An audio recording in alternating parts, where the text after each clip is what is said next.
Dictionaries lead a person to the right word. But in college football, it's people that give these words life and fuller meaning. Take opportunity, a good chance or occasion to advance oneself. Against Michigan State, Coach Hayden Fry and his Iowa Hawkeyes did just that. With time running out, the Hawkeyes needed a touchdown. Chuck Long, with a beautiful fake, took the bootleg into the end zone for the winning touchdown. And then who will forget Rob Houtland against Michigan? In the closing seconds, he grabbed the opportunity of a lifetime and won the game for the Hawkeyes. Adversity can be a little bit tougher on the mind and on the body. Ask Keith Byers of Ohio State. A Heisman Trophy candidate when the season began, Byers can only pray he'll get another chance in the sun. Ask Earl Bruce, and he will tell you that adversity has toughened the Buckeyes. On 4th and 1, Minnesota expected a run, but Jim Carsados came up with a touchdown pass. And finally, destiny. Well, destiny's the key word for today. Iowa and Ohio State, and only one will be touched by destiny's hand. And now one of those traditions that makes football so very special here in Columbus, Ohio. The drum major, Greg Iyer, moving out to the front of the Buckeye marching band as the Giant Horseshoe starts to come alive. You know, amongst the bands throughout the Midwest, Michigan, certainly throughout the years, has been rated at the very top. But this band at Ohio State takes a backseat to no one. And they really come alive when they play the Buckeye Battle Cry.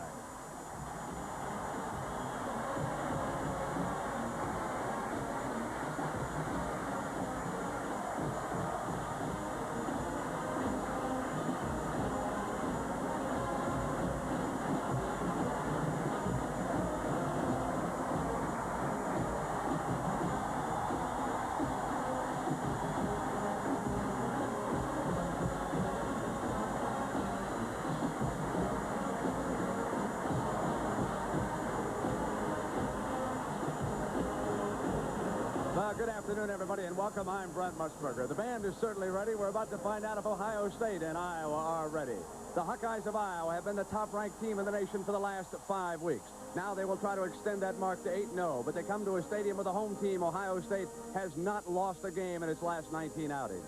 The key question regarding Ohio State is the physical condition of number 41, Keith Byers. He broke the foot before the season began. 2 weeks ago, he came back, but then he re-injured the foot last Saturday against Minnesota. Now the question, I ask Earl Bruce, will Keith Byers play this afternoon? Well, he's not going to play today, Brent. He hasn't practiced all week. He hasn't been able to run, and obviously he wouldn't be prepared to play. We're going to go with Vince Workman and John Woolridge. The agony of a superstar who must wait for another day, but he led the team out for the pregame warm-ups. We'll go to Jim Nantz now. All right, well, thank you, Brent. Of course, as Ohio State is trying to upset number 1 Iowa, right now there's a potential upset brewing involving number 3 Penn State. You're right. Boston College coming in today's game was only 3-6, but today in the third quarter they lead Penn State 12-3. Jim Bell has run for a 54-yard touchdown run for Boston College.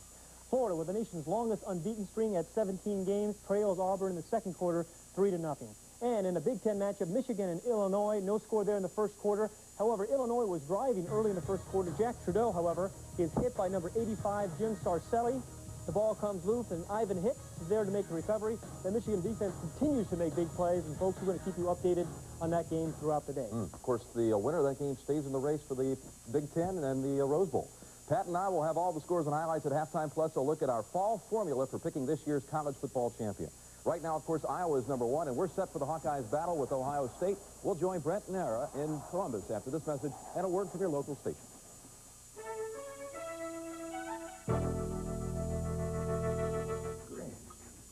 When I needed a new chainsaw, I went right to a Poulin dealer. Poulin. Feature for feature, dollar for dollar, it's hard to beat a Poulin. Poulin. And a Poulin dealer can help you pick just the right saw for the job. Seems a saw this good deserves a dealer this good. So, when you're looking for a tough, dependable chainsaw, look for a dealer that sells Poulin. Poulin. That's what I said, Poulin. You said Poulin? Ask them. Poulin, America's chainsaw.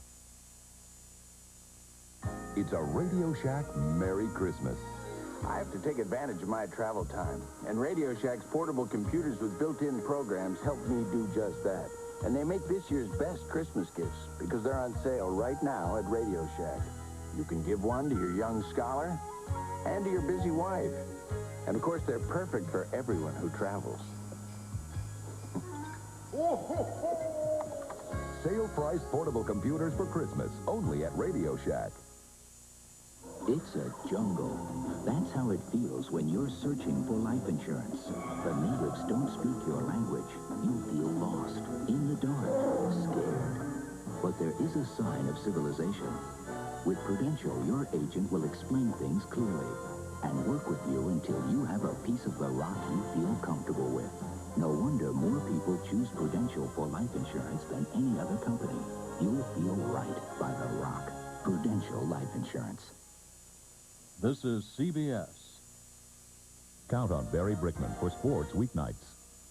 Hello out there. Work hard today. Bob Evans got something to make your day. We got ribeye steaks, pork chops too, barbecued ribs, and lots more for you. Hear that sizzle? See that smoke? We're doing it right, and that's no joke. So bring the kids and ride on down. We're charbroiling on your side of town.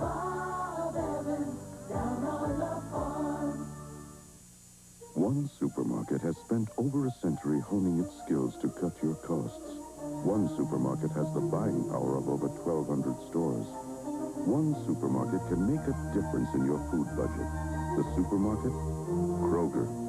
And these cost-cutter scissors mean you get low cost-cutter prices on top-quality national brand products throughout the store. See the difference the cost-cutter scissors make. Go Krogering.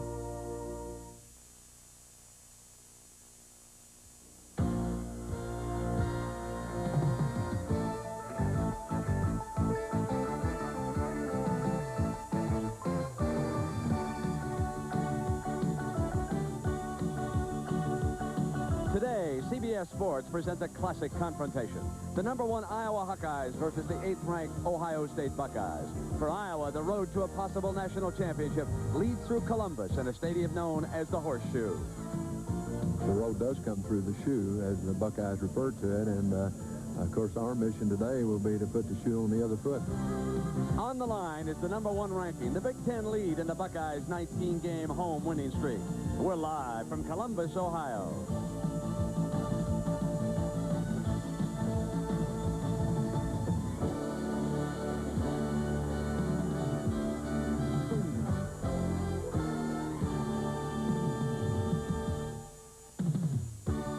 CBS Sports presents college football.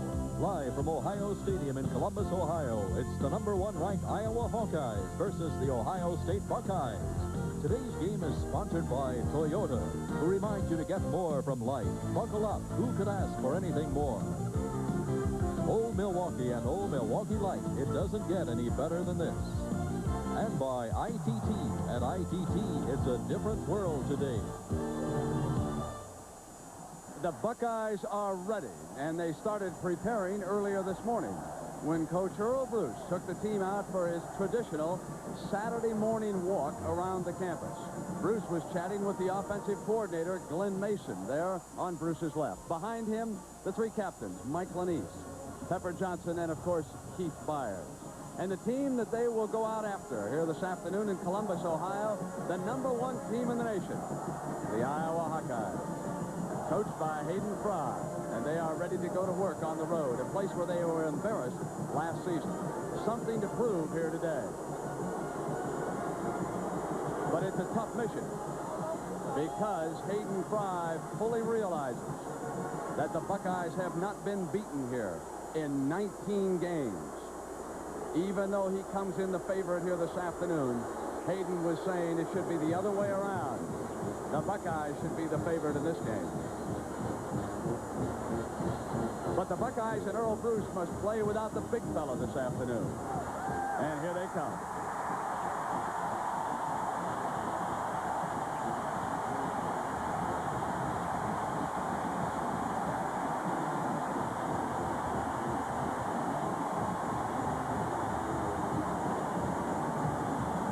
Coach Earl Bruce, who took this team to a Rose Bowl last year.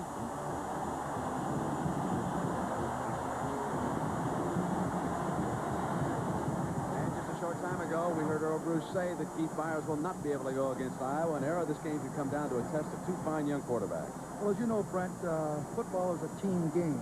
And I think that quarterbacks are always highlighted. And in this game, I think the fans are going to see two great ones, people that can make things happen. Iowa's Chuck Long is one of the most accurate passers I've ever seen. Poised, confident, terrific under pressure as he was when he bailed out his team against Michigan State and Michigan. I think Jimmy Carsadas of Ohio State is an underrated quarterback. He did the same thing last week at Minnesota, bringing his team from behind. And he's got a very strong arm and could give the Hawkeyes a lot of trouble this afternoon. Now, the key for Iowa to stay unbeaten is? Well, let me say this. You're not going to do anything with that football team because they're averaging 470 yards and 40 points a game. So you don't tinker with that. And if it ain't broke, don't fix it. Now, what about Ohio State's key here, Coach? Well, Ohio State's the underdog in this ball game. I think it's very important for them to maintain possession of the football, hopefully a superior number, because against Michigan, Iowa had the ball 40 minutes to 20. They can't allow that to happen. Number two, they've got to get a great defensive effort. They can't give the big play. And when you're the underdog in a game like this, I think they have to take some chances offensively and defensively. And right now, the captains meeting at midfield for the coin flip. It rained here earlier this morning. It stopped about an hour ago, but it is going to be played under a heavy overcast. And rain still is in the forecast for Columbus this afternoon. The referee, Gil Marchman, taking charge of the captains right now.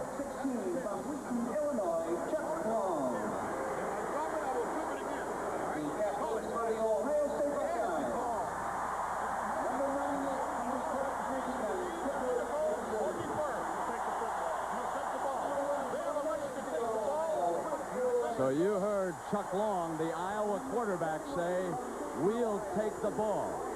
They did not defer. They won the flip, and they want to go to work with that high-powered offense, the top-ranked offense in the nation. The Buckeyes will come out with their defense. Can that secondary hold up against Chuck Long? He pitched 6 touchdown passes last Saturday. We're about to find out.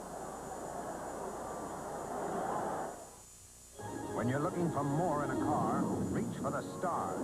Introducing the all-new 1986 Toyota Celica GTS, totally redesigned to give you more. A front-wheel drive car that truly handles like a sports car. Let the electronically fuel-injected 16-valve twin-cam dampen you. Let its 135 horsepower move you. The Toyota Celica, A Star is Born, more like a legend. Looking out for anything more. Toyota. All the right parts in all the right places. Napa's putting smiles on American faces. Napa means auto parts. So dependable, they may be the best part of your car. More than 100,000 parts for import and domestic vehicles are available through over 6,500 Napa stores all across the country. Or get Napa quality at garages and service outlets where you see the Napa sign. Wherever you go, Napa's the one. All the right parts in all the right places. Napa. Before another sellout crowd in Columbus, Ohio, it is the top-ranked Iowa Hawkeyes against the Ohio State Buckeyes. The Buckeyes will kick off. That will be Rich Spangler, who will tee the ball up at the 40-yard line. They're talking to an official. And along with the referee, Gil Marchman, Ed Hassel is the umpire today, and Tom Barnes is the head linesman. The line judge is Tom Hoffman. The field judge is Otto Poles. The side judge, Dick Honig, and the back judge is Mike Nettles. And there, the forecast, rain, and we play on a carpet here in Columbus, Ohio. Both of these teams are accustomed to playing in the rain. In fact, yesterday at practice, Ohio State had quarterback Jim Carsados dip a football in a bucket of water and throw for about 10 minutes. They also practiced snaps so that the center could get the feel for the ball. Iowa, of course, played in the Freedom Bowl when it was raining hard in Anaheim, California last year, and Long threw 6 touchdowns in that game, too. Quinn Early and Ronnie Harmon are back deep for the Hawkeyes.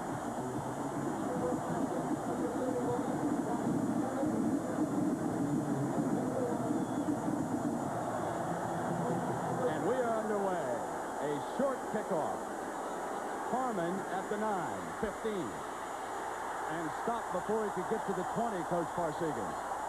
One of the interesting things, Ohio State elected to kick into the wind. The wind is coming from the south, and they're defending a goal that gives Iowa the advantage in this first period.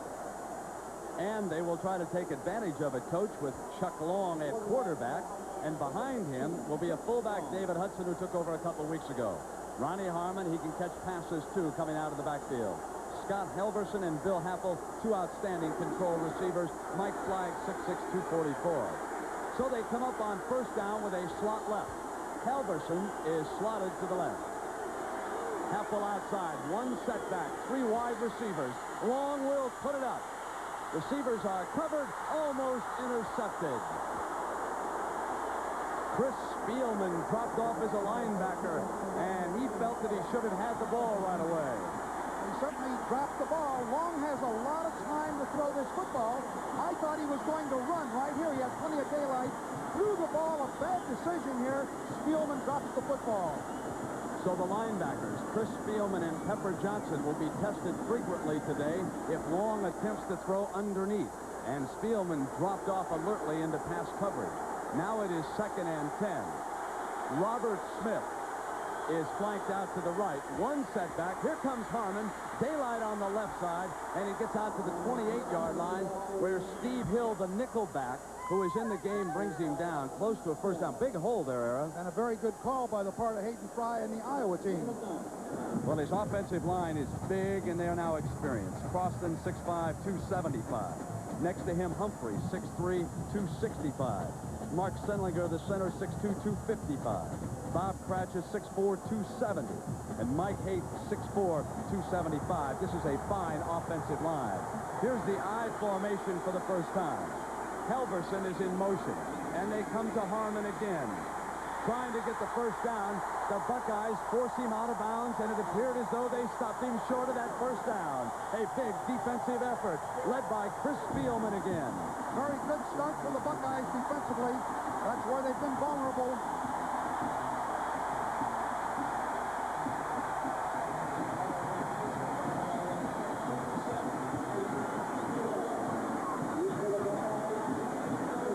Gary Castrobala will punt it for the Hawkeyes. So it's 3 downs and out. Mike Lanise, the deep back. The sure-handed receiver. Signals for the fair catch. Jim Carsados and the Buckeyes will put it in play right there at the 30-yard line for them. So here's a quarterback you probably have not seen too much of, but he could be underrated. And he's only a junior. Now behind him is a former tailback, George Cooper. And the starting tailback today is the freshman, Vince Workman. Now his wide receivers, the control man, Mike Lanise, and the game breaker, Chris Carter. The tight end, Ed Taggart, scored that big touchdown. And, of course, all eyes are now focused on Vince Workman, the freshman tailback who must go in place of the injured superstar, Keith Byers. Carsados to pitch it on first down. Over the middle, Lanise has got it with a great catch. The ball was thrown high there at midfield. Brent, I told you that he can throw that football. Carsados puts the ball right there. Lanise makes a great catch right over the center here. Watch Lanise. Has probably the best hands on the Ohio State Buckeye team, and they've picked up a first down. Good start for the Buckeyes. Both teams, Era, started with a pass on first down, but Carsados was a little more accurate than Long was. So after that gain, ball is spotted at the 49-yard line. 1st and 10. And again, Carsados, no, it was that inside handoff to Cooper. Faking the pass, the old shovel pass play that they have worked several times this year. Well executed by Carsados, too. He does a good job. Watch the quarterback. He sprints out to his left as if he's going to go outside the corner. Cooper will slip right underneath. Little shovel pass inside. Cooper, 44, has the ball right there. Picks up about 5 yards. And Rory Graves, the left tackle, the veteran from Decatur, Georgia, blew open a hole there for George Carter. He held up his man at the line of scrimmage long enough for it to be successful. Now it is 2nd down for Ohio State. Off a fake, Carsados with time. He's got Lanise. First down inside the 30. Larry Station dropping back. The All-American linebacker in Devon Mitchell, 21, bringing down, but it's a gain of 21. Lanise is getting wide open, Era. Here he is. There's no coverage between Carsados and Lanise. The coverage is all deep, and Carsados has an open throw right here, right to Lanise. You can see no linebackers in between. They're really executing exceptionally well. The ball is at the Iowa 27-yard line. Ohio State moving on its first possession.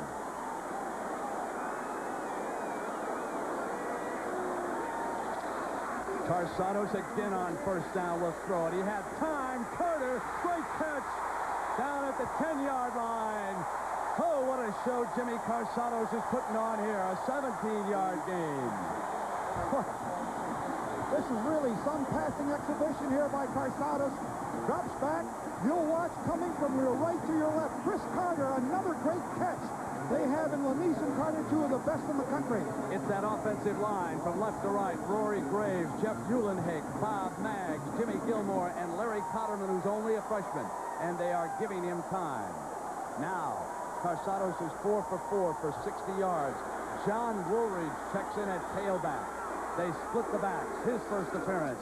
They fake Cooper. Carsados deflected incomplete. And that time, Nate Freer deflected a pass intended for Carter. Better coverage that time. They were in man-to-man with a sheltering zone behind it, and they did a good job. So the men down in the trenches, and how often through the years have we heard about the group at Ohio State? Jeff Uhlenhake, who did such a fine job against Minnesota. Maggs, the veteran center. Jim Gilmore out of Philadelphia, Pennsylvania. And then the freshman, Larry Cotterman. Now it is 2nd and goal for the Buckeyes. Workman is back at tailback. On a delay, they try to turn him loose, and big Jeff Gross, number 76, came in there and stormed him down. And number 76. Frost is a big fella on the left side. Number 76 had 6 sacks last week against Northwestern. You can come from the right. He's getting help, of course, from Richard Pryor, number 99. So a 2-yard loss. The ball is back near the 12. On 3rd down, you would certainly expect a pass here. Lanise goes into motion. They put pressure on the left side. Carsados looks in that direction, nails incomplete. And again, Jay Norvell, number 45, coming over. Chris Carter was the intended target, and again, the Hawkeyes were there. That was a great job by Jay Norvell. He has 5 interceptions for the year. Watch him come from the right to the left. It looks like Carsados has got a touchdown. The ball's a little bit low. Right there, Norvell makes contact, knocks the ball loose, and it's going to force a field goal attempt by the Buckeyes. It'll be a 28-yard attempt by Rich Spangler. This the first series by the Buckeyes. For Iowa, it was 3 downs and punt. But Iowa has to be pleased by its defensive performance when Ohio State was threatening. Spangler's kick is good.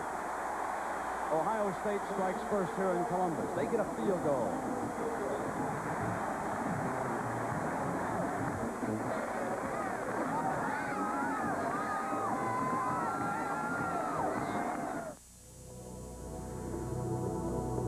There's no sense in rehashing. They have to improve the deal. American had the first flight. You're set. Perfect. What's the best they can offer? Looks like 52 a share. Not good enough. This is from Legal. Here are your tickets. You have boarding passes and seat assignments. It's American. Go straight to the gate. Good luck. Luck? Luck is for rabbits. When you're something special, people know it. Crow Wing, Minnesota, and Old Milwaukee both mean something great to these guys. Crow Wing means Northern Pike, big and mean. And Old Milwaukee means a great beer, cold, crisp Old Milwaukee beer, and smooth, golden Old Milwaukee Light. There's nothing like the flavor of a special place, and Old Milwaukee beer. Old Milwaukee and Old Milwaukee Light. You know, doesn't get any better than this. Yesterday, Coach Hayden Fry brought his players in just to walk around this stadium.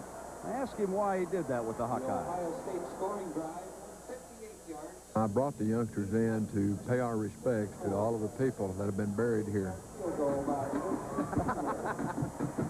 And Hayden Fry can include himself. Last year when he was buried here, he's trying to avoid that rite of passage here this afternoon. And, Aaron, he has to be pleased that he only yielded a field goal. I think that's a very good point because the Buckeyes stormed down the field with their passing game.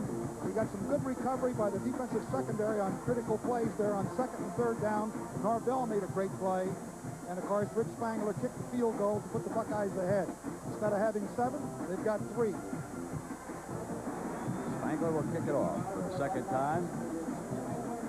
Win early, and Ronnie Harmon are set back there. They're standing at the 2-yard line, and so again, they will try to kick it off into the wind, and Chuck Long will have it at his back coming out. And that wind keeps the kickoff out of the end zone. Harmon at the 10, 15, and again the Buckeyes stop him short of the 20. Mike Key, number 30, led the way on that special team. And, of course, this is the start of a big weekend of football action on CBS. Tomorrow, we're going to talk about what a difference a year makes for Eric Dickerson and Dan Marino on the NFL today. The Bears-Packers, the grudge match, and we'll have John Madden live. He'll be covering the New York Giants. And then, of course, the big game, the Bears against the Packers. Tampa Bay will play the Giants. Detroit, Minnesota, Washington, Atlanta. And then later today, those 2 games. Coming up tomorrow on CBS. On first down, they run the tailback Harmon, and he gets out to the 22-yard line before he is brought down. Let's meet this Ohio State defense right now. Here is Fred Ritter. He's 6'2", 244, and next to him, Darrell Lee goes 6'3", 258. Eric Kummerow is called the Stork because he resembles Ted Hendricks. Chris Spielman, you've seen how he plays already today. Larry Kolick, he plays nose guard much of the time. The defensive captain is Pepper Johnson from Detroit, and Byron Lee is having a fine year.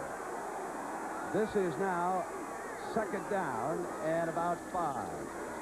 Harmon can't get outside the defense. Darrell Lee, 95, was there to shut him off.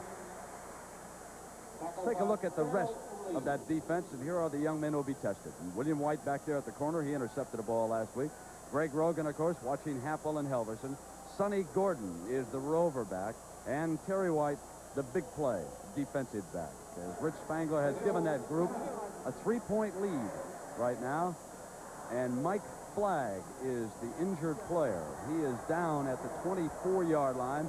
The Hawkeyes tied in, so we would anticipate Craig Clark, his backup, coming into the game. And Arrow, the Ohio State defense looks very aggressive here this afternoon.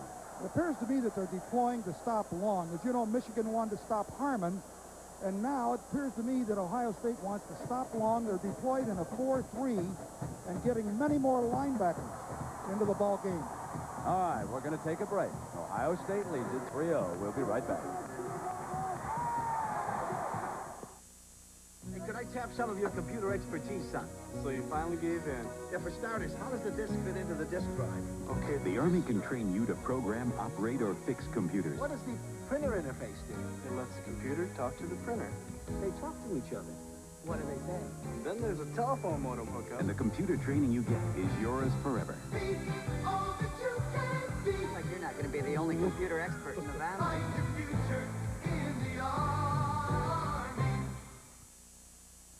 A performance story from Phillips 66. Subject, the environment. The fragile, the beautiful, the irreplaceable. How do we help ensure they'll remain part of our environment? Example, this water treatment system made with a Phillips plastic that helps keep our rivers clean, clear, and alive. Phillips Petroleum. You'll find performance in everything we do. Tonight, romance becomes deadly. She'll help deliver Airwolf. He armed it. And time becomes Hawk's #1 enemy on Airwolf. An upset brewing in the fourth quarter. Boston College leading Penn State 12-10. Penn State, of course, unbeaten, so we will continue to update that story for you. Here it is 3rd and 1 for Iowa. The Hawkeyes trail by a field goal. Here comes the power I with both Hudson and Bush. They send Bush in motion. They run away from it. Harmon's got the first down. Brent, I think the Ohio State defense is deployed in such a way that it's going to encourage Iowa to run the football. They've got a lot of people in there to try to stop Long. I don't know whether they can do it or not, but there's going to be some off-tackle holes open as well as some traps. Here we are at 9:46 left in the first quarter. Long and Iowa without a single yard passing and already 60 passing yards for the Buckeyes.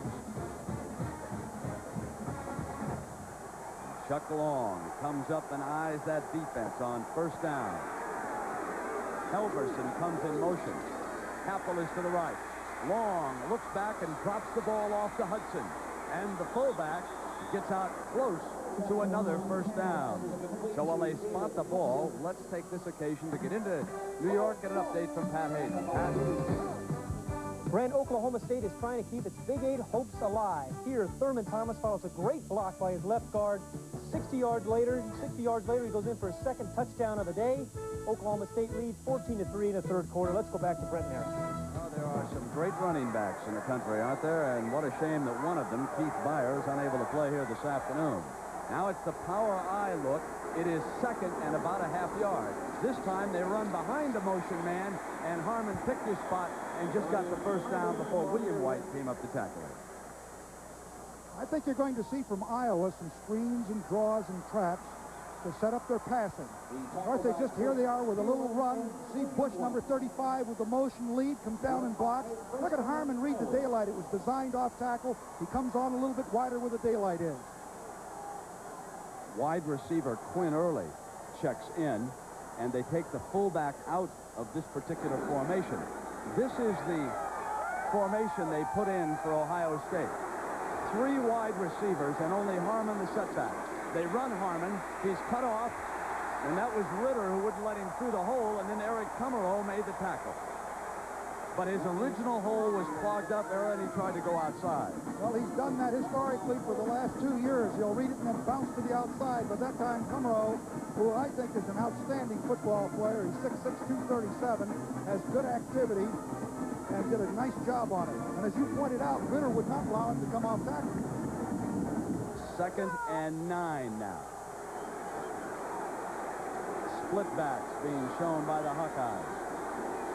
And Long will throw, looking for his first completion. Deflected, incomplete. Now, last year, Chuck Long committed some costly mistakes, and here today he starts cold against Ohio State. Yeah, you know, Kolick last year was the one that picked Long off and returned it for a touchdown. He had his hands on that one, and he had his hands on the first series. This guy must know where Long's going to throw the football. One of those interceptions, and they scored 3 times in 72 seconds last year. And, of course, what a game Keith Byers had. He ran for a couple of touchdowns, caught a pass for one, and then threw for a 4th as Kolick and the defense await. Kolick, an unselfish linebacker, who now plays as a down lineman. Long off a play fake. Great time from his offensive line. Down the sideline, incomplete. They tried to isolate Ronnie Harmon, and he was covered all the way that time. An outside linebacker, number 82, Byron Lee, went with him. It's interesting that they would match up Lee against Harmon, but that's what happened. There you see Harmon, Long trying to lay it in there. He overthrew him just a little bit.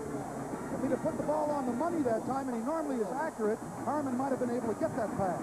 But he only had, if at best, a half a step on a slower lineman. So Byron Lee did a good job. They put a punt block on. Iowa picks it up. Now Lanise will let this one bounce toward the end zone and go on in for a touchback. And the Buckeyes will take over on the 20 after that 56-yard punt on into the end zone. So if you've just joined us, we've got 7:24 to go. It's Iowa and Ohio State. First quarter, Buckeyes are up by a field goal. I'm going to give you a choice.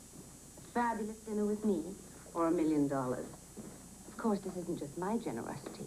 It's part of Canada Dry's $1 million sweepstakes. I adore Canada Dry ginger ale. It's deliciously less sweet. And who wants to be sweet anyway?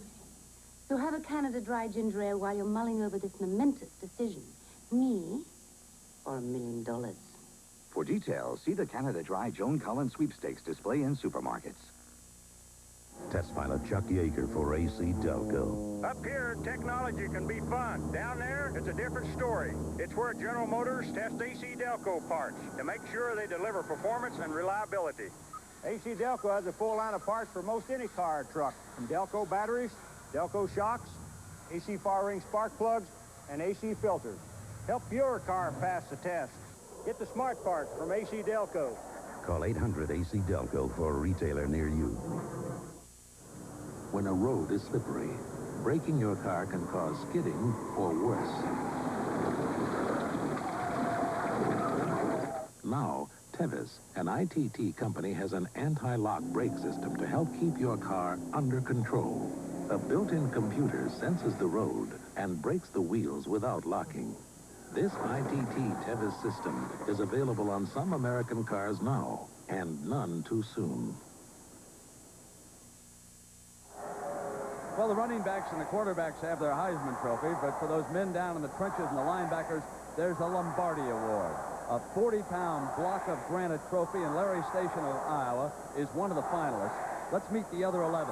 Tim Green from Syracuse, Mike Ruth from Boston College, Leslie O'Neill from Oklahoma State, Tony Casillas from Oklahoma, who unfortunately has been injured recently, Alonzo Johnson of Florida, Jim Dombrowski of Virginia, Brian Joswiak of West Virginia, Willie Pless of Kansas, Terry Mackey of the Air Force Academy, Mike Hammerstein of Michigan, and Cornelius Bennett of Alabama. They will narrow that list down to 4 on November 23rd, and then on December 5th in Houston, they'll present the Lombardi Award. First down, Cooper, the fullback, right straight ahead for the Buckeyes, and Hap Peterson, the nose guard, on him that time. Let's take a look at this Iowa defensive line, because the outside ends, like Richard Pryor, have had a lot of pressure on them this year, and they will have to show improvement. Jeff Frost is a real fine tackle. Hap Peterson, as good a nose guard as there is anywhere in the Big Ten. John Breeze, 6'4", 255, and George Millette, now a starter, 6', 222. And we get an update on that shocker. But Penn State has now regained the lead, 16-12 in the fourth. John Woolridge is the setback behind Carsados. Carsados goes deep, and it's complete to Carter. First down at the 40. Era, you like Carsados? Well, I thought last week I was really impressed with him. It was the first time I had seen him. And this first quarter has been sensational for him. Watch him really deliver the ball. You see Chris Carter right here throws over the defender and in front of the deep defender and does a great job. That's Greer that was in front of him. Chris Carter's got a 36-inch vertical leap. Carter goes out after that completion, and Doug Smith, 49, replaces him. And the freshman Vince Workman is now the tailback. So Ohio State doing a lot of situation substituting. Movement down there, and the two lines accusing one another. He did it. No, ref, they did it over there. He pulled me off.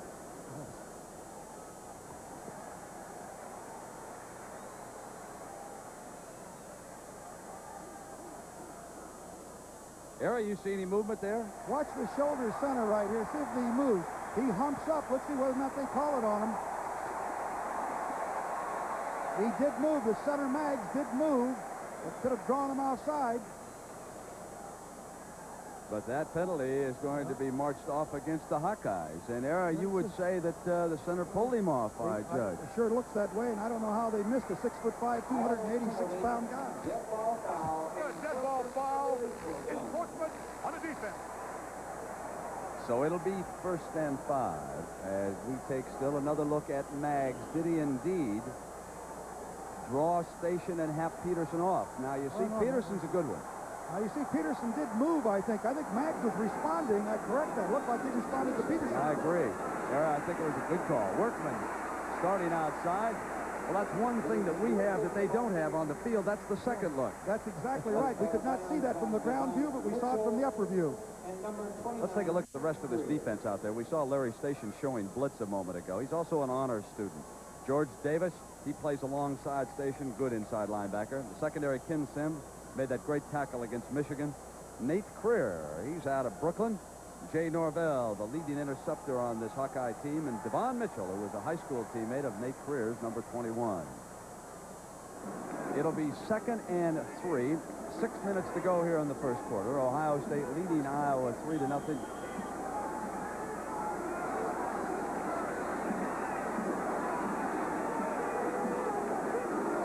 Tight end in motion. Fake to the fullback. Carsados to Carter. Carter's free, but goes down at the 20-yard line. Devon Mitchell wrestles him down. Now watch Carsados make this fake as he comes back. He goes to the inside man brilliantly. That slows up the linebacker a step. Then he comes out, and here comes Chris Carter. And he's got it. Now watch Devon Mitchell, 21. He is the last man with a shot to bring him down, or it would have been a touchdown. A 30-yard gain, and now Ohio State is on the move again. Brent, you're exactly right. That fake held the linebackers, and Chris Carter had no one between himself and the ball. Lanise comes in motion, and here comes the tailback Workman, and the freshman gets to the 16, and Richard Pryor, 99, hauls him down there.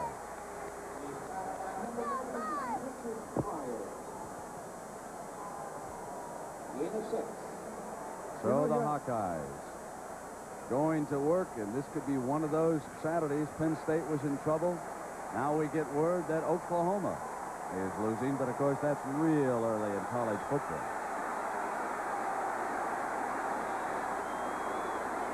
It is 2nd down and 4. And here comes Cooper.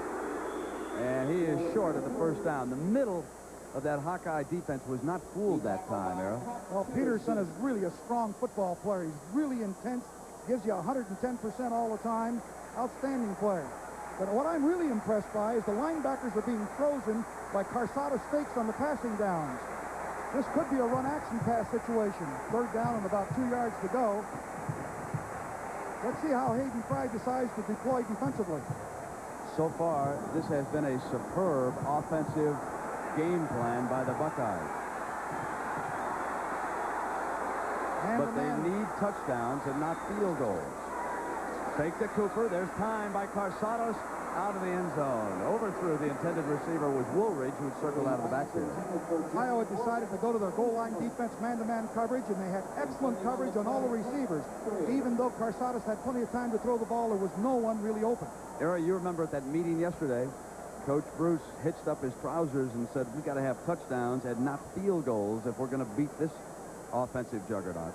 And also in this quarter, they've been able to maintain a reasonable degree of the possession time, which is very important.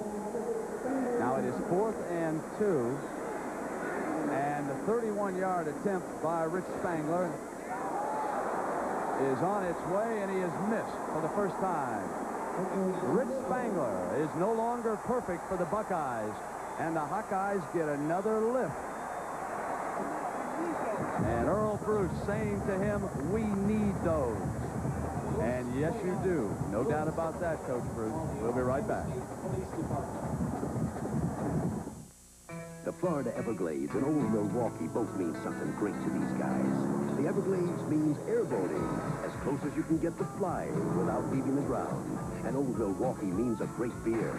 Cold, crisp Old Milwaukee beer and smooth, golden Old Milwaukee Light. There's nothing like the flavor of a special place in Old Milwaukee beer. Old Milwaukee and Old Milwaukee Light. Hey, guys, it doesn't get any better than this. State Farm is there when disaster strikes. It was on a Sunday morning. A tornado leveled this house and several others on this block. One of them belonged to my policyholders, the Roberts family. Monday morning, I got the State Farm disaster crew over there, and they got right to work on their claims. 3 months later, they were in their rebuilt house. Thankfully, the Roberts didn't need their life for health insurance, but their home and car insurance sure came in handy. And like a good neighbor, State Farm is there. We may be the back of the future. We may start a new trend in football. And off to Perry, crashes the right side. The Bears against the Packers tomorrow on CBS Sports. Maryland 28, North Carolina 10, and so now the Terrapins are 6-2 on the season. They lead the ACC, and next Saturday we'll check them out here on CBS. This is the great revenge match against the Miami Hurricanes. Remember a year ago, Miami went up by 31 points. It was 31-0, and then Maryland came back and beat them. And we'll have that next Saturday for you. Right now, it's Chuck Long on the Hawkeyes. Here is Hudson trying to come around, and Larry Kolick hit him right there at the 20, and he couldn't get any place else. Well, Errol, let's analyze what has befallen the Hawkeyes here with regard to that passing game so far. Well, they have not had good field position for one thing. The other thing that's really hurt them, of course, is the Buckeye passing game. They have maintained, look at the passing yardage. Ohio State 108 with 9 yards for Iowa. You would expect Hayden to put it up right here. 2nd and 9, and he does. Straight drop back. Long has time, throws underneath the coverage that time. Now, that's where Ohio State was vulnerable against Purdue, and there is Chris Spielman. You know, when you think about Chris Spielman, I'm reminded of Randy Gradishar. Spielman, 36, is only a sophomore, but keep an eye on him in the next 2 years. He's going to turn out to be a great linebacker. He is out of one of the cradles, Massillon, Ohio, 6'2", 224. Extremely intense, really an intense football player. It is now 3rd and 4. This a guessing situation when you've got a Ronnie Harmon. Long wanting a little quiet. He won't get it in Columbus. He'll put it up. Time. He overthrew him. Intercepted. And it falls down to the ground. Let's see how they rule it right there. The ball will be spotted at the 29-yard line. And there is Terry White, their big play man in that secondary. Coming up with the game's first turnover, and Chuck Long is just off. He really is. Take another look at it. The tight end, 49, is Ray Clark. Checks, and the ball is just thrown beyond him and right into Spielman's hands right there. He manages to wrestle it away. Another view from the end zone. Now, let's take a look at what happens to Spielman after the ball winds up in his hands. Clark whacks him down to the ground. 70 gets a hand out. The ball is fumbled, and Terry White recovers the fumble, giving the Buckeyes the first down right there.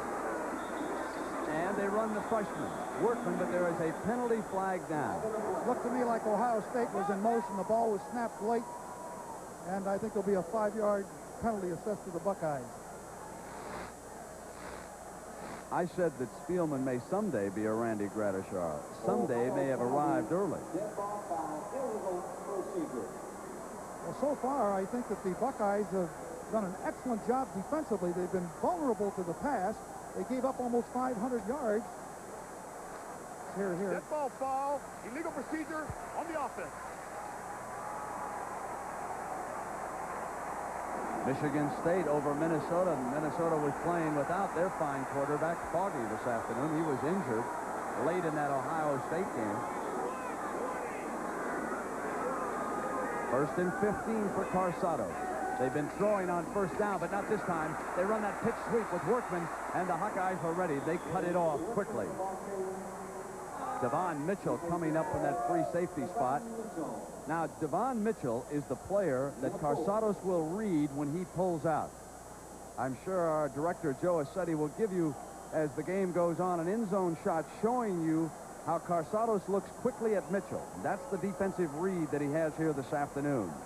Carsados now coming up in a passing situation. He is 2nd and 11. Mitchell is the man who will disguise the coverages. Carsados looks at the linebackers, but the one he wants is 21. Now they're changing. He looks quickly at Mitchell. Now he's got his eye on him, and he's hit as he releases, and it's intercepted right back. And that's the nickelback, Rick Schmidt, who's got it for the Hawkeyes. It was the first time that Carsados has been pressured when he went back to throw. And he forced a bad throw and an interception by, of course, as you pointed out, Rick Schmidt. You can see here, it appears he's going to get some time, but just as he gets ready to throw the ball, right there, he gets the contact, the ball is overthrown. There was no receivers open anywhere anyway, Brent. One of the keys to stopping any passing game is to get pressure on the quarterback. In fact, it's the best way. And for one of the few times this afternoon, Jeff Drost and the rest of that Hawkeye line start coming through, and they reduce the minutes that Carsados has to throw the ball.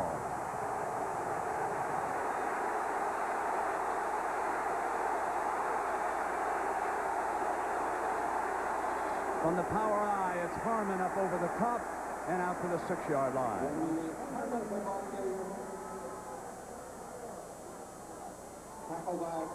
Aaron, in a situation like this, what is the offensive coach thinking? What Hayden Fry takes over inside the 5-yard line. What does he want to do right now?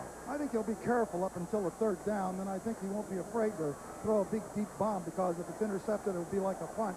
It's a good time to do it. But we'll see whether this is a long way to go for a touchdown. I'm talking about possession-wise. Let's see whether or not. I would be conservative myself in this state.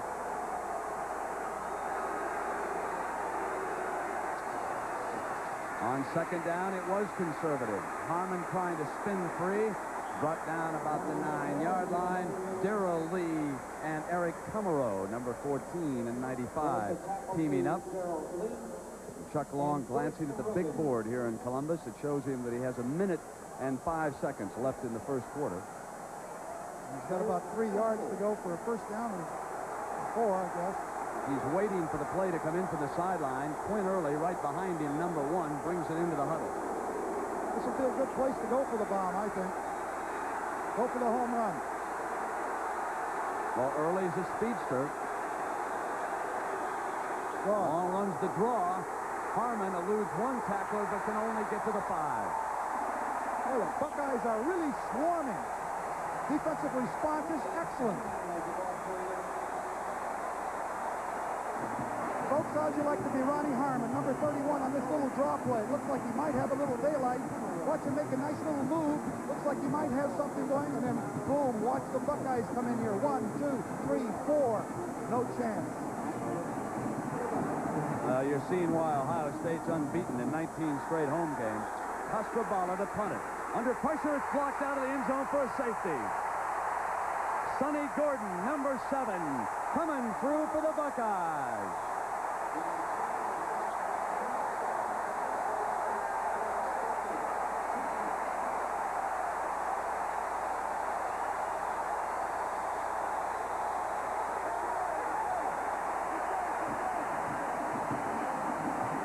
The heat is on in Columbus, Ohio.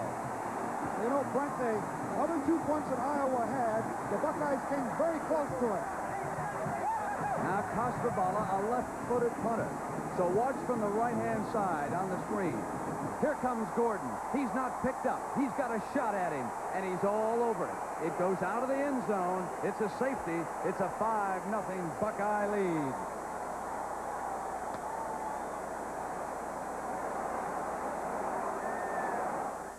When you were growing up, you learned you were facing a world full of competition. There were so many of you with all the right credentials. To succeed today, you need a way to stand out from the crowd, to make the most of your special kind of music. Introducing Amiga, the computer that gives you undreamed-of creative power to work faster and more productively. With built-in color graphics no other comes close to. Amiga, the first personal computer to give you a creative edge. Who's ready to unleash the most powerful small 4x4 ever to beat up a mountain? Who's ready to unchain more horsepower than any small 4x4 ever? Who's introducing the first 4x4 gas turbo in America? Toyota's who? 1986 Toyota 4x4 Turbo. With all-new high-track independent front suspension for even more comfort. It's the who's who in 4x4. Who could ask for anything more? Toyota. On the NFL Today, a report on why the Packers are steaming at the Bears. Plus, a look at record breakers Dickerson and Marino 1 year later. Tomorrow on CBS Sports. And so today we would like to also welcome our boss who made the trip here from New York along with his wife Frida. And that, of course, is the president of our division, Neil Pilson, who is seated right now next to the university president.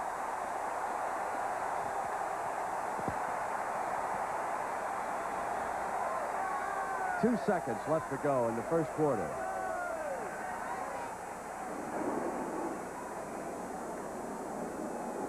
Iowa's had lousy field position in this first quarter. I think the farthest they got was the 44-yard line. The rest of the time, they're back around their own 20, and of course, that block kick situation back around the 5. And there's the special welcome to Neil Pilson. Now, because it was a safety, they will kick it from the 20-yard line. And there's the man who blocked that punt. You know, Arrow, with that field goal and safety, Iowa has to be shell-shocked, giving up 5 points in the first quarter of a football game. Well, you keep in mind, though, 1 touchdown, and they're ahead. I mean...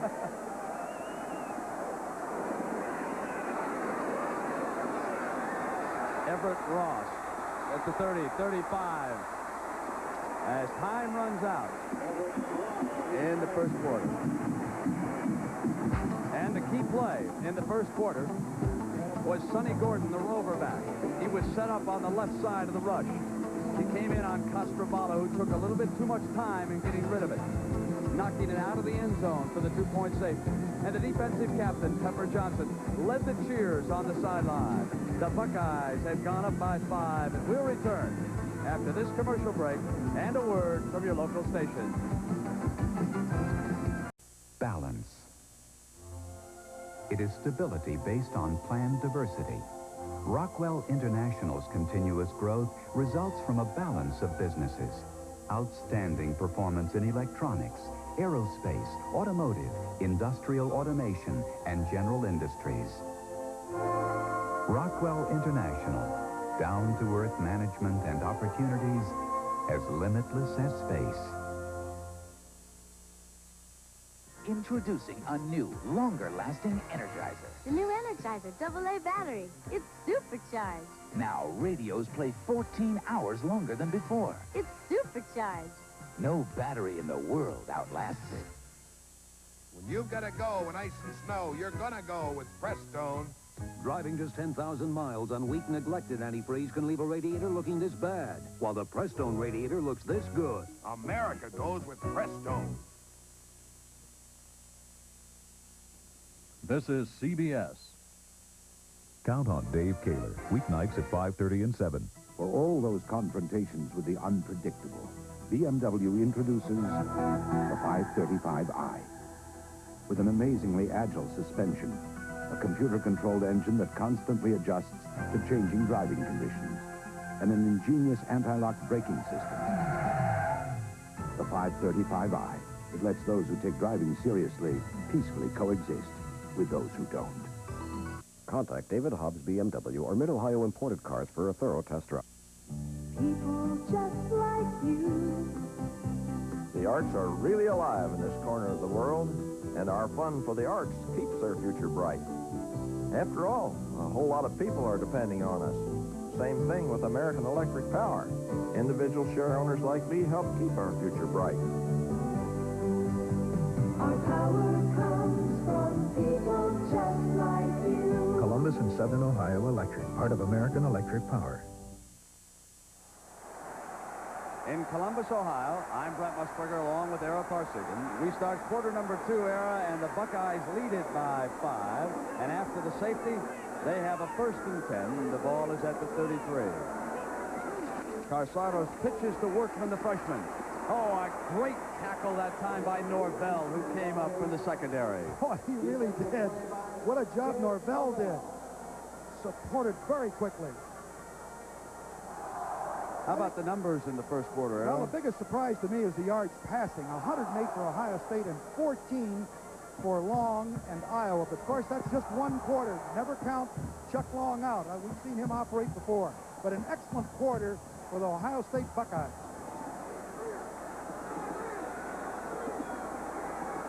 Second down and 13, and Barry Walker appears in the backfield, comes in motion 43. They run away with it. Workman, who was tripped up, got to the 37. George Millette tripped him up, and then Norvell sealed him up. Well, we've got an opportunity here. Let's go back to New York. Here's Jim Nance with an update. Jimmy? Well, Brent, Michigan and Illinois are scoreless at halftime, but a record has been set in that game by quarterback Jack Trudeau of Illinois. He sets the all-time mark for most consecutive passes without having one intercepted. It's up to 202 straight attempts for Trudeau. Let's go back to Brent and Nara. Jim, what a Big Ten year for quarterbacks this is. And now we're watching Jim Carsados call signals for the Buckeyes. And he's going to put it up. Going long down the right sideline. Lanise breaks free a little bit late. He was held up over there and couldn't get free. And that was Ken Sims, the defensive back, who did a good job of staying in front of Lanise and wouldn't allow him to spring free on this play. Now, take a look at what happened to Lanise here. Eric, did he just stop? He appeared to stop over on the sideline. Watch here. Sims, number 9, is covering. He turns. Oh, he faked him and ran by him. What he did was he got by Sims, but Carsados overthrew the ball. He gave him a little fake there is what he did, and Sims brought the package because he did get by him. Now it is Tom Tupa's turn to punt. He is the backup quarterback here at Ohio State also, and he is a marvelous punter. Right-footed, penalty flags down all over the place. Wow. And it'll be whistled dead right now. And they have put Ronnie Harmon and Bill Happel, both of them, back to return this punt. And I guess with Harmon back there to return, Hayden Fry is looking for a big play at this moment. He certainly is. He'd like to get better field position if he possibly can. But Tupa can really kick the football.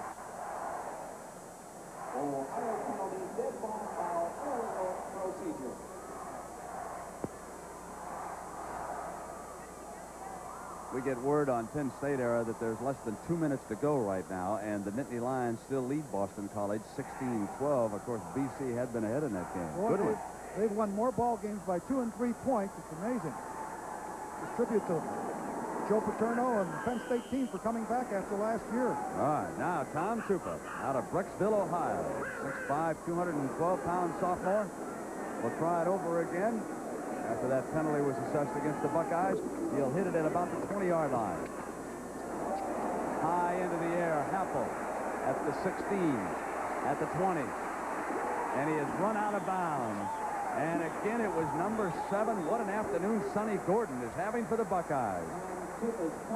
Now, our Toyota Leadership Award goes weekly to a team member who's been singled out by the athletic department and faculty advisor for his team contributions, parades, and citizenship. Today's winners are Jim Gilmore of Ohio State and Rob Houtland of Iowa. And Toyota will donate $1,000 to each school's general scholarship fund.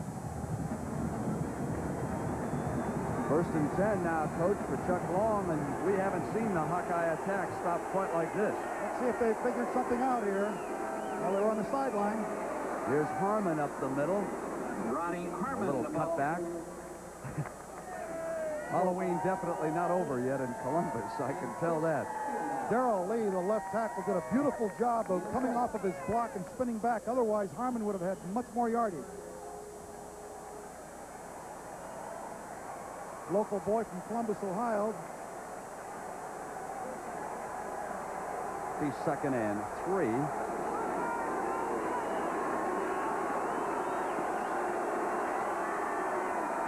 On the pass play to the sideline, complete to Happel. It's a 1st down. William White was the cornerback working on it. Now, that's the Chuck Long we're familiar with, but I think Happel may have been shaken up on the far sideline when he went down over there. He's been a great receiver. You're exactly right, Brent. They have run this pass play an out pattern right here. See, Kummerow 14 was blocked right there on Happel. Can't tell whether, I hope Happel's not hurt. Very simple pattern. He reads the coverage. You can see the cushion on him. He has plenty of time. Sonny Gordon 7 tries to get in front. And William White 37 is too deep. And of course, that's the long, as you pointed out, that we have seen in the previous 2 games that we did. Long is back again on 1st down. Throws underneath. And it is caught there by Harmon. Chris Spielman again on the coverage. And we've got a final score, and Penn State pulls it out, so they stay unbeaten. And now they will retire and keep an eye on this game to see what will happen to the Iowa Hawkeyes, who trail by 5 points. It's a field goal and a safety right now. We're in the 2nd quarter here in Columbus. The Buckeyes also missed a field goal in the 1st quarter. 2nd down and 3. The fullback, Hudson, splendid run. Got off a would-be tackler that time, and Darrell Lee finally brought him down close to a 1st down here for the Hawks. That was vintage Iowa now. You saw the out pattern to Happel. Then a little screen pass out to Harmon. Hudson is a change-up right in the middle. This is what they'll do. Looks like they have gotten together at the halftime and done a good job of determining what the defense of Ohio is. Let's see if they can sustain it. Helberson coming out to the right, and Quinn Early goes to the left.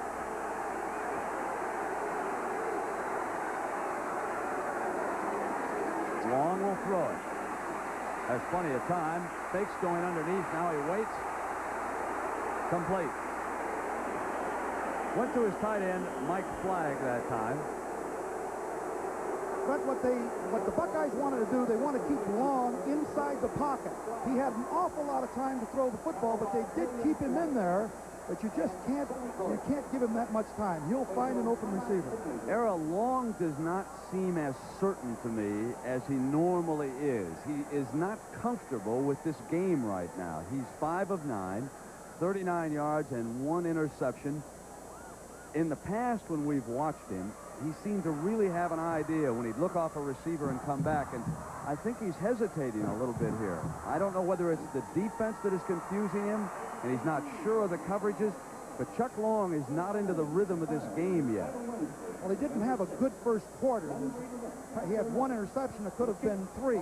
But this drive now, I think he's getting his confidence back, and I think they got an idea what they might be able to do. But Ohio State is really camouflaging their coverages. Well, this is 2nd and short. And the Hawkeyes will take a free one and throw. Going long to Robert Smith. Incomplete. And it was William White on the coverage, number 37. And he put the ball right there. Long had the ball right in Smith's hands. From my vantage point here, it appeared that he dropped the ball. Again, they're putting a 4-man rush on this time. You see 33 Golick going. Now watch Long and Smith. Watch where this ball hits. Beyond the, look at that, right there. Maybe William White got his hand in there. It's hard to tell from this point. Now they can come back and go short yardage with Fred Bush set in front of Harmon. They've got a 3rd and about a half-yard. Fake bootleg. Long comes around. And he just did get it if they give him a first down. I mean to tell you that Pepper Johnson, Greg Rogan, they came over there and said, no more, Mr. Quarterback. This is the same play that we saw in the Michigan State game and Michigan. In the Michigan State game, it was away from the flow. This one is into the flow. Fakes the ball to Harmon. There's Cummerall 14 that went for the dive, but look at the 2 defenders, Pepper Johnson coming in along with Lee. So they're going to come to the far side and measure this. Chuck Long watching as the sticks are put down right there. Long telling the bench that he's got it. And so now Hayden Fry will be working with a 1st and 10. The ball is down at the Ohio State 42-yard line. And the deepest penetration for the Hawkeyes.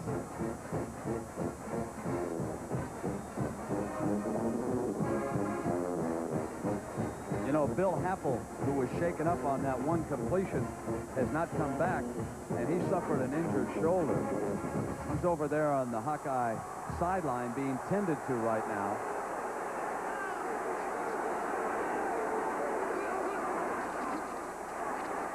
On 1st down, Long wants to set the screen. Harmon comes back the other way. And he is run down by Rogan. Number 29 stayed right with Harmon that time, and they wouldn't let him get around the corner. Now, Happel is going to try it, Era. He's back on the field, but he is definitely trying to get a little more movement in that left shoulder. Number 40 of the Hawkeyes, back in there at wide receiver. He's the control man. It was an injury to the left shoulder when he went out of bounds. He'll go up to the top now on the left side.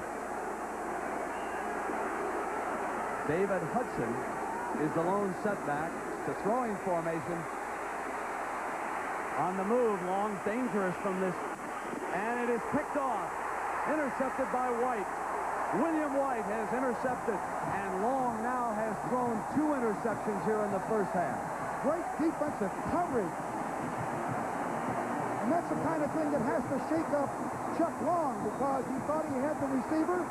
He has been so accurate in the earlier games, and this time he finds the Buckeyes all over his receivers.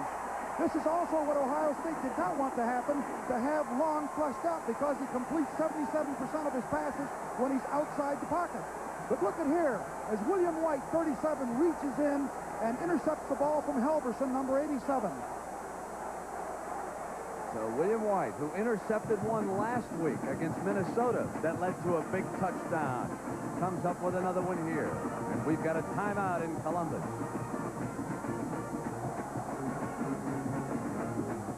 In a high-tech fighter, avionics like these are your eyes. In your car, this eye tells you the all-weather Delco Freedom battery is raring to go. One glance is all the maintenance it takes in any weather, from the blazing desert heat to flash frozen with sub-zero liquid gas. You'll see why Delco is the world's largest producer of maintenance-free batteries. From $39.95 for a Series 40, call 800-AC Delco. Never wait for trouble. Looking for something more in a car, but the cost of keeping it on the road hangs over it like a dark cloud? Introducing a ray of sunshine, the 1986 Toyota Tercel. It has the lowest operating cost of any car in America. It's Toyota's lowest priced car. It has more room than any subcompact and front-wheel drive. The Toyota Tercel. You won't get soaked. Look at that for anything more. Toyota. Last season, Maryland stormed back to take a thriller from Miami. See their rematch for Washington against Arizona State next Saturday on CBS Sports. Every quarterback in football goes through the frustrations facing Chuck Long, who is wearing the headset and talking to head coach Hayden Fry. But it's what you do with the rest of the game now that matters. Exactly, and I'm sure that his confidence has been shaken some. He's had a couple of interceptions. He was flushed out. He's always done very well when he gets outside of the pocket. There's good response on the part of that secondary of the Buckeyes. And a lot of pressure on those youngsters, and they're responding. They'll run the fullback, Big Cooper, right straight ahead. He's a converted tailback, number 44 is. And so he's not as good a blocker as you've seen in the past here in these Ohio State backfield combinations where they always had the bulldozing fullback. But he is a load when he comes at you. 6'2" or 6'3", 245 pounds. They got their own refrigerator. He plays back there regularly. It says 238 on the screen there, but when I talk to him, better. I know. I talked to him and asked him. That's the program weight, Yeah. folks. Now they run Woolridge. Daylight breaks free. Greer against Chase. Woolridge cuts speed. He's going to go for a touchdown.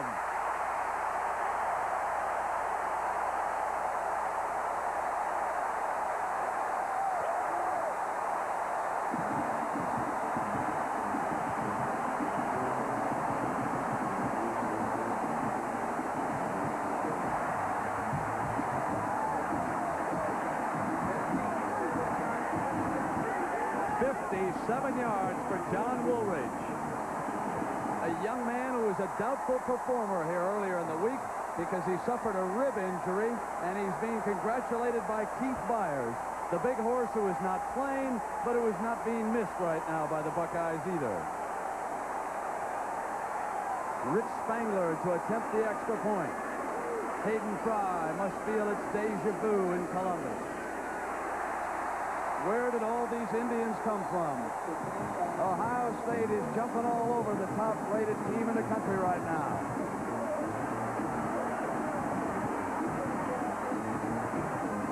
Watch here. Look at the hole. Hap Peterson, number 50, veers, and Woolridge will cut in behind it. Mags, number 71, is blocking the linebacker. Look at that daylight. Beautiful. Oh, Devon Mitchell missed him right there. I didn't see that first, but now he's got daylight. And you see, Greer cannot catch him. And what a well-blocked, well-run play for the Buckeyes. Ohio State with the lead, and we've got a timeout in Columbus.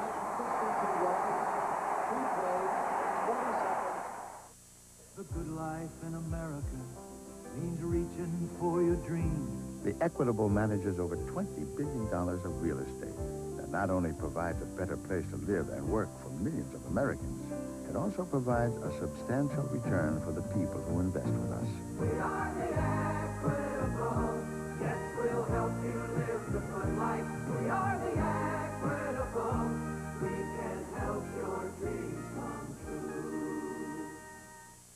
To John Kaiser, who had 6 grand openings in 3 days, Republic Airlines awards the comforts of perks. These are enough. To Gary McKee, who had to laugh at the same joke 6 times, Republic awards the executive suite perk. You've earned it.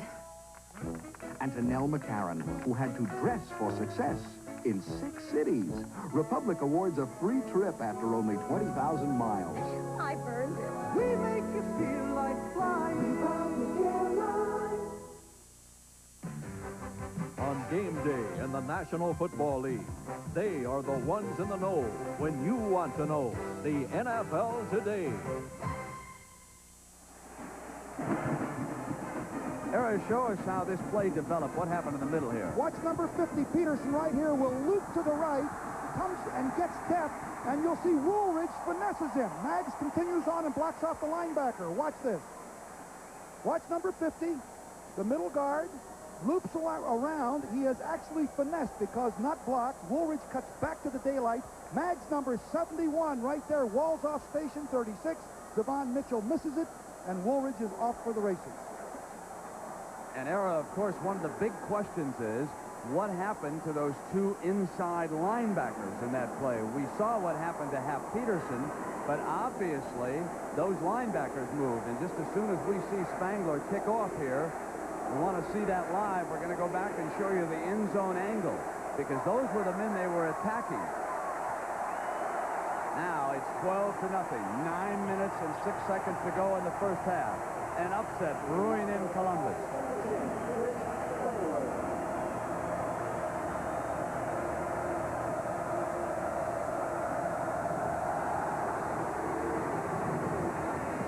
There's Harmon, 5, 10, 15, 20, and he's brought down at the 25-yard line. Daylight developed, but the coverage came. So, Era, take us back now and show us the inside view. You'll see here Maggs, the center that is in front of Carsadas, comes off of this as Hap Peterson veers. Spatian comes clear across to the action, and Maggs walls him off. And, of course, Davis is screened off as well. Let's take a look at it. You do not see Maggs, number 71. Right there, Uhlenhake comes up and through, number 68 with Maggs right here, and Maggs right there, Uhlenhake there. Watch. And they're walled off, both of them. What a great play that was by the Buckeyes. And now, 1st and 10, the Hawkeyes under fire. Ronnie Harmon coming through with a big gain, getting close to the 35-yard line, and Terry White, the free safety, with the hit. Era, Iowa now needs something badly in the next 8:45, something they can go into the locker room and build upon for Coach Fry. They don't want to go in and give up another touchdown here. I think the next 8:35 is absolutely critical for the Hawkeyes in this football game. Well, there's a lot of time in this football game, and of course Long can strike quickly, but I think that he needs to complete some passes, so he's able to read the coverage and know exactly what the Buckeyes are doing. I think he's a little bit confused by it. You see they're going conservative here with a run and a sneak. They didn't even try on 2nd down and short to go for a waste down. They decided to just go ahead for the 1st down, which is indication that they want to be a conservative here and get back into field position before they try anything fancy with Long. Happel brings the play in from Hayden Fry's sideline. And Quinn Early leaves as they continue to shuttle in and out receivers with the plays. Iowa comes up here with 8 minutes to go in the first half, and they'll have split backs, Hudson and Harmon. And they bring Helverson in motion. Long comes straight back. Down the right side, and it's intercepted again. And this one is intercepted by Rogan, number 29, the 3rd interception against Chuck Long by the Buckeyes.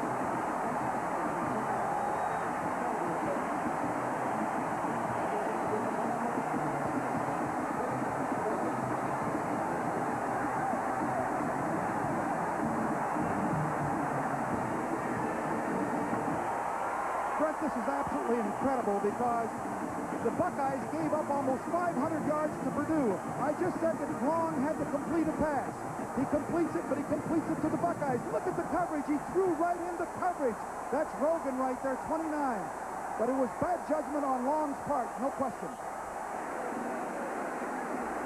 1st and 10 for Carsados. Off a fake. Earl Bruce will put it up. He comes underneath the Workman, who is run out of bounds by George Millette, the right end. For Chuck Long, it has been an afternoon of frustration. He has already thrown 3 interceptions. A week ago, he was throwing 1 touchdown after another. But this Buckeye defense is a lot different than Northwestern's, and Long is learning that here this afternoon in Columbus. Now it is 2nd down and 5. With a 12-0 lead, Jimmy Carsados brings the Buckeyes to the line of scrimmage, and confidence is starting to bubble here in Columbus. They run Cooper, the fullback. Daylight, he's inside the 30, down to the 25-yard line.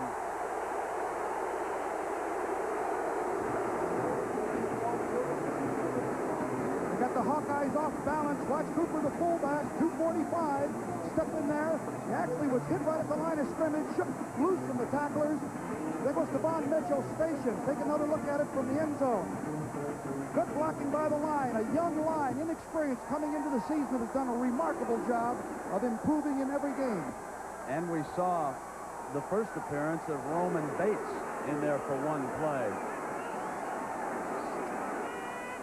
Now John Woolridge comes back, and here he is. His last carry was 57 yards for a touchdown. Now he's inside the 20-yard line before Norvell brings him down.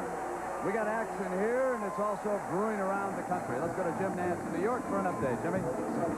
Well, Brad, Chuck Long is not the only Heisman candidate having a frustrating day. Auburn is trailing Florida 7-3 the third quarter, and Bo Jackson has a bruised thigh in that game. He has not played in the second half. It is doubtful that he'll return. Again, the Tigers trail by 4, third quarter. Let's go back to Brenton Nero. Isn't that ironic? On a day when Chuck Long could have made a move on Bo Jackson, he comes up firing interceptions, 3 of them. Carsados off a delay, runs Cooper. Cooper for the end zone, gets to the 5. John Breeze, the right tackle, 57, hauls him down. Absolutely the same little draw play that Michigan State hurt the Iowa team. Iowa needs a timeout to regroup. They're off balance. The Buckeyes have kept them off balance. Watch here. Cooper comes out like it's going to be the Carsados. Look at that hole. It's exactly the same thing that Michigan State did to the Hawkeyes about 3 weeks ago. And the head coach can only wonder what's gone wrong here this afternoon. And more importantly, can he put things back together? It is a first and goal. Workman, the freshman, is at the tail. Cooper, he's met by the middle of that Hawkeye defense. Got close to the 3-yard line. Jeff Drost and Hap Peterson certainly were in there someplace. They're in good position for that. You know, Brent, that little option play they ran against Minnesota last week would be a good call right here on second down. Here they're just trying to muscle it in here. Cooper picks up a few yards, but good response by the Hawkeye defense. The tight end, Ed Taggart, number 80, is right next to Cooper. He's the young man who caught the touchdown pass against Minnesota on 4th and goal.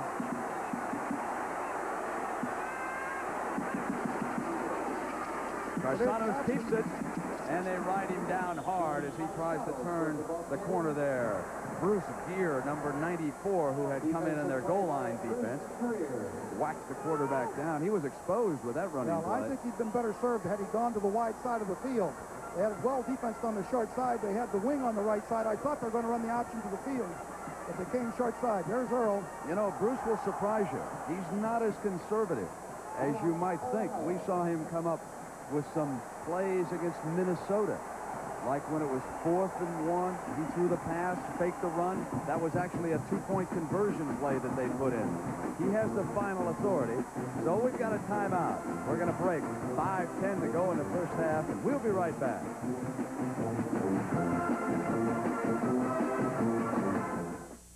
When Bill bought his new business, he was surprised. Owning a minor league baseball team was a lot like running his insurance company. So Bill called in Team Xerox. Unlike other companies, they thoroughly examined the kind of documents he needed, then recommended compatible equipment, software, and networks. Now, Bill keeps track of salaries and scouting reports with better documents than ever before. And with Team Xerox in the front office, all Bill has to worry about are his players.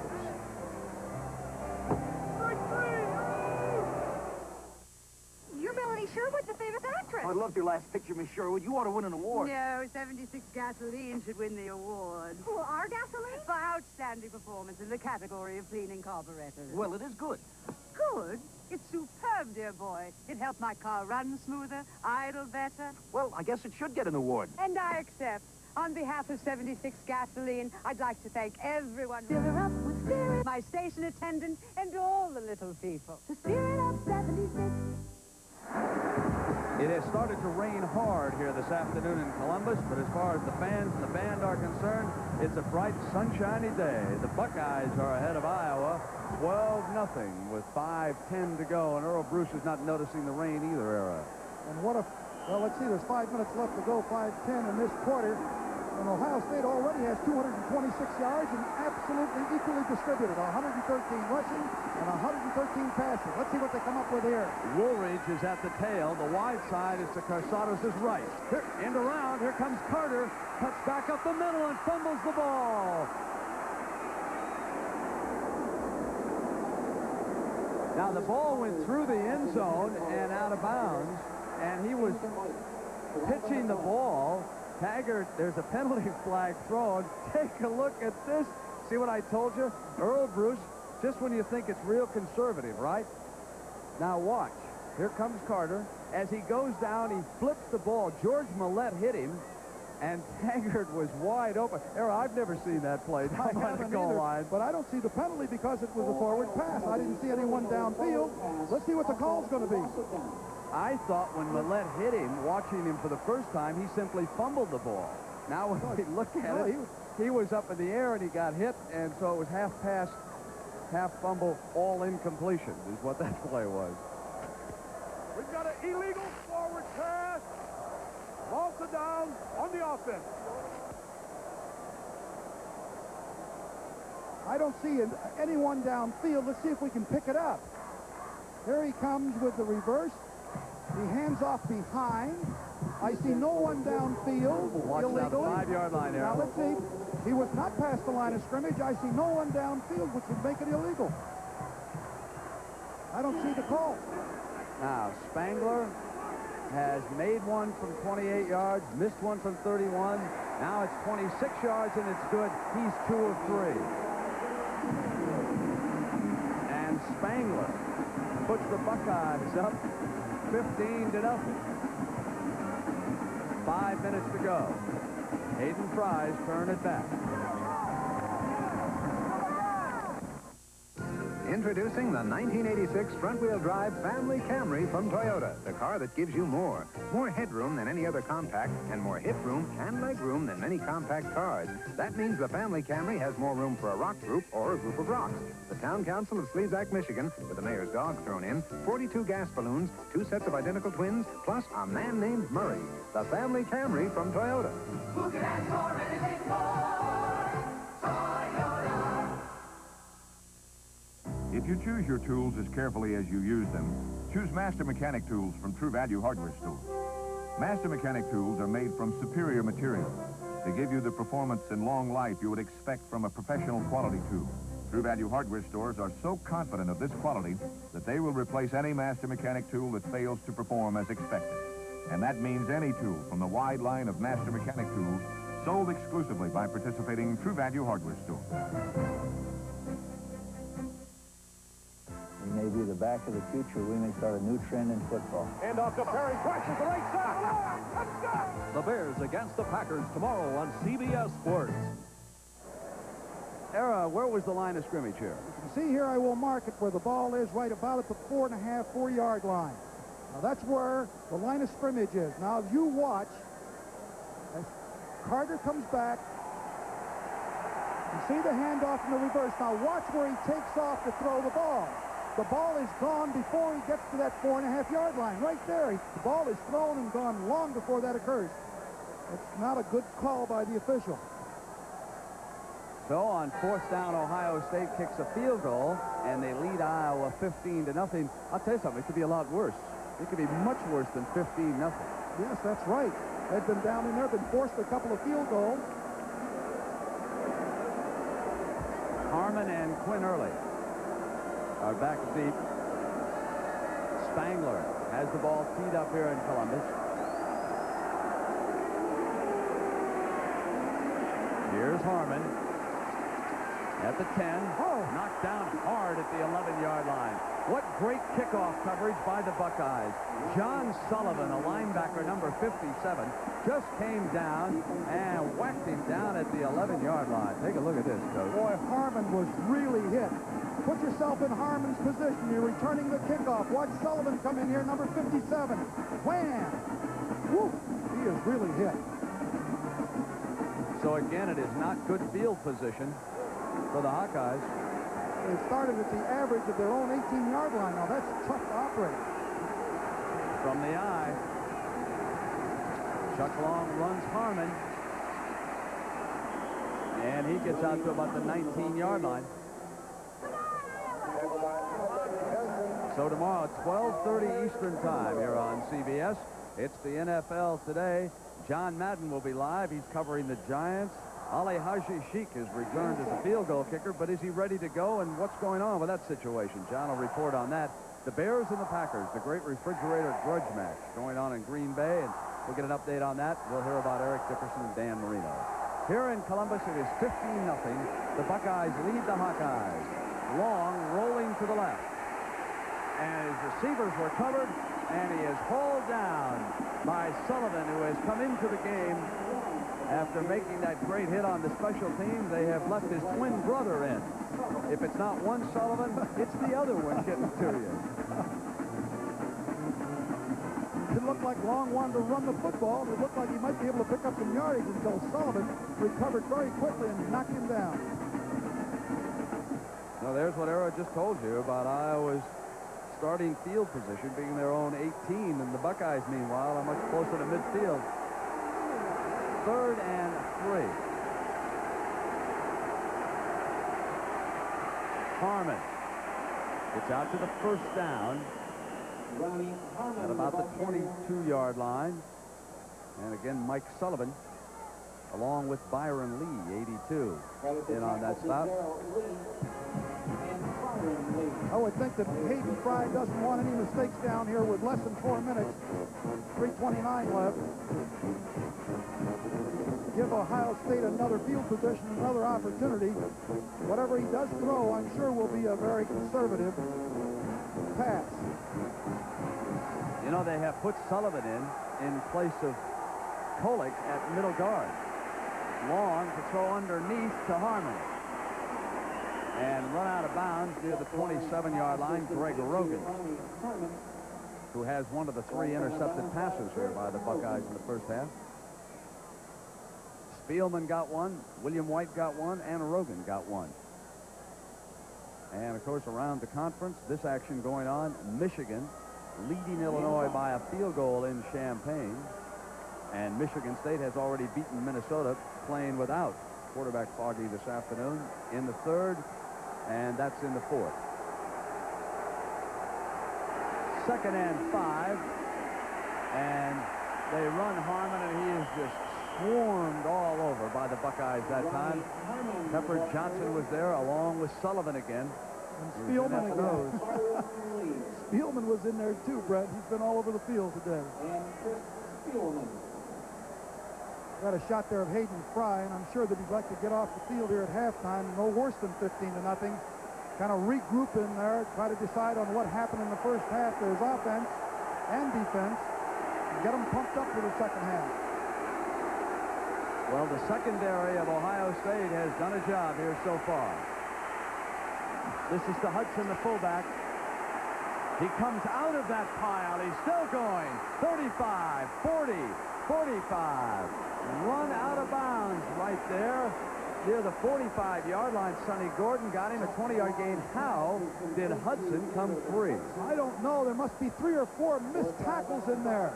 You see, Long has plenty of time to throw the ball, cannot find anyone open. Decides to dump it off to his little check man right here, which is Hudson, number 20. There's Lee. There's Spielman missing right there. Here comes Pepper Johnson. He misses. He's knocked off by one of his own men.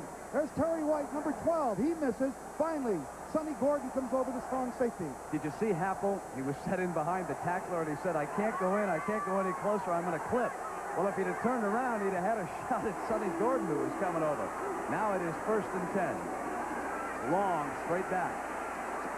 Hard to the sideline, and again the ball is thrown high. Incomplete. That's not the Chuck Long we're familiar with. He normally hits wide receivers right in the numbers, especially Happel and Helverson. And Terry White, the hard hitter in that defensive secondary, the free safety, number 12, puts a pretty good hit on Happel. Let's see whether or not he shakes it loose. Happel has to jump for the football right there, but there's the contact by Terry White, 12. Never had control of the football, and just as you pointed out, Arrow, when you got a hard hitter, you do not want to expose a receiver like that. Or keep him down where he can tuck that ball in and deliver his own blow. Here's Harmon, daylight, 45, 40, 35-yard line. And Ronnie Harmon, with his best run of the game, gets inside the 35, and Terry White is forced to get him out of bounds. A 21-yard game. The Hawkeyes with 2 minutes to work with. The rain coming down in Columbus. They're down by 15, and they desperately want something on that board to climb back in right now. So we are live at the Horseshoe, Ohio Stadium in Columbus, Ohio. The Buckeyes have not lost here in 19 straight games. And right now, they lead the top-ranked team in the nation, the Hawkeyes of Iowa, by 15 points.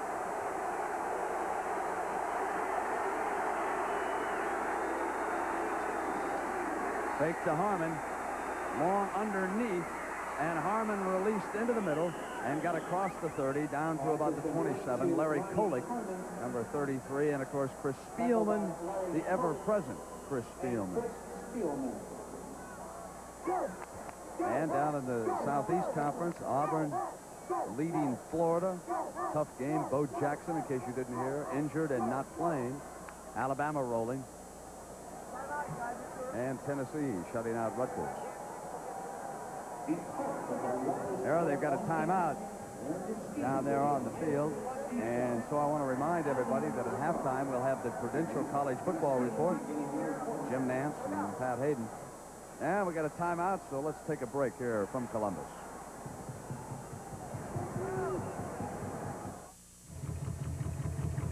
Bigger engines work easy on oil. But today's smaller, higher revving engines are tougher. They can break down an oil's viscosity within 1,500 miles. That's why there's Castrol. Tests show Castrol suffers no significant breakdown of viscosity even after 5,000 miles. So use Castrol, because if you make things too hard on your engine could make things hard on you. Castrol, engineered for smaller cars. It's a Radio Shack Merry Christmas.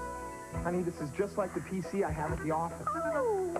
The PC-compatible Tandy 1000, just $9.99, with a Christmas bonus color monitor. Save $300. So, Soon as I finish our budget, sweetheart. Budget? It comes with its own software My report's due tomorrow, Dad. and has plenty of home uses. Don't stay too late at the office, dear. The Tandy 1000 with color monitor Christmas bonus, only at Radio Shack. Columbus, Ohio. In so many afternoons, there was a coach here by the name of Woody Hayes.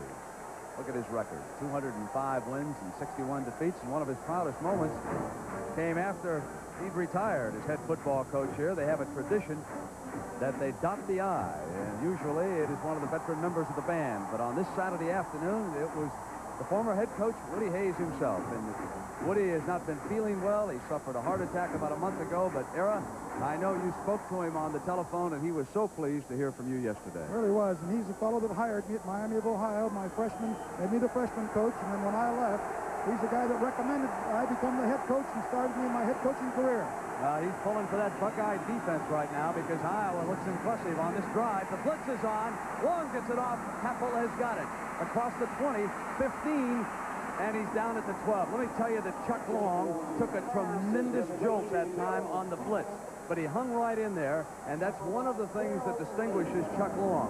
He will take punishment like he does in this sequence here. Now watch the pressure coming from the backside.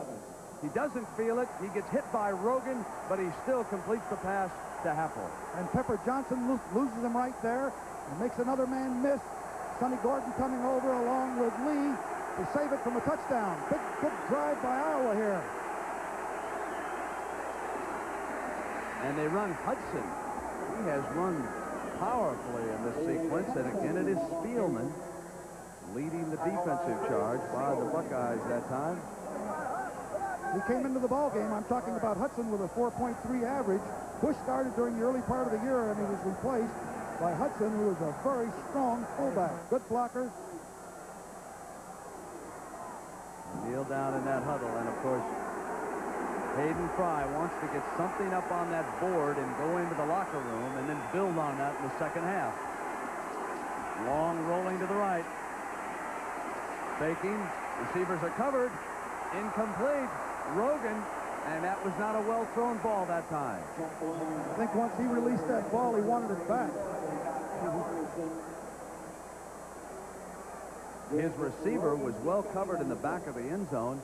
Errol, we've got a third, and what can Hayden Fry think of with Chuck Long struggling in the first half? He'd like to get a touchdown rather than settle for a field goal. What's his sequence going to be now?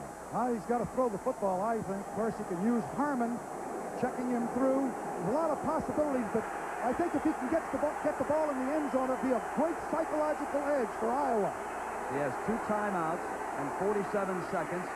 He's going to try to stretch out the defense. Harmon cuts back, and he is jammed up down there at the 4-yard line. Mike Key, number 30, was in on that goal line defense. Well, Hayden Fry and his assistant coaches are talking about it, and that gives us an opportunity to take a look at all the schools in the Big Ten Conference.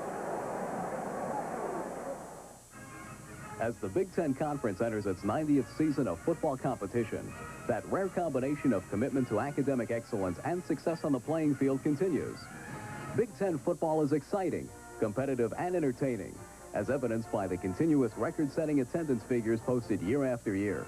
But it's more than just the thrills and glory on the field. It's a weekend of bands, cheering crowds, color and pageantry which makes Big Ten football such a happening. The conference also excels in many other sports, including men's basketball, which always ranks among the nation's best, and ever-improving women's basketball, as well as strong support programs like hockey and wrestling, which have been dominated by Big Ten teams on a national level in recent years.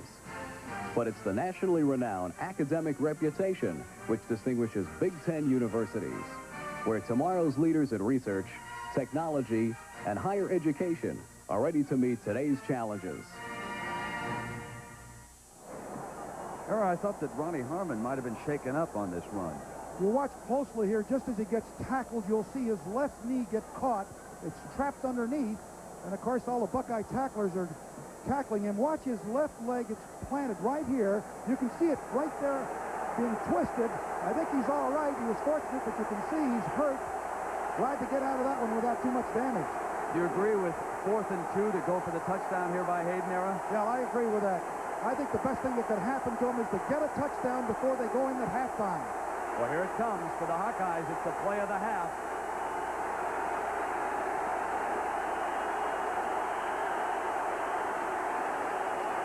Long pitches Harmon. Hudson leads the way. Harmon for the corner. And he's got it. Touchdown, Iowa. Ronnie Harmon steps in.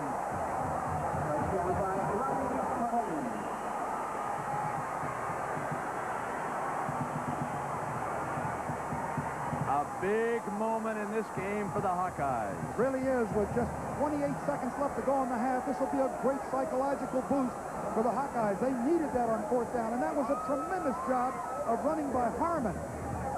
He just turned on the Jets, got to the corner, and it was very close. The defense, it was defense pretty well, Brent. They move 88 yards in 14 plays. And they took 4.5 minutes to do it. And Rob Houtland, the Michigan hero, nails the extra point. It is 15-7. We'll see how he did it here. He'll come down the right side. There's the option. He pitches it out. There's 37 White, but he's blocked there by Hudson enough that he can't recover off of it, and he makes the move and just gets into the corner inside the pylon for the touchdown. Tremendous lead block by the fullback Hudson that helped spring Ronnie Harmon as he stretched that defense to its limit and then got into the end zone. Young running back out of Bayside, Queens, New York. It was a great drive, 18 plays, 82 yards, and the big one was the Hudson and the Harmon runs in the middle of the field. Well, here we are in Columbus, Ohio, and what a fine school this is. Let's take a look at it now.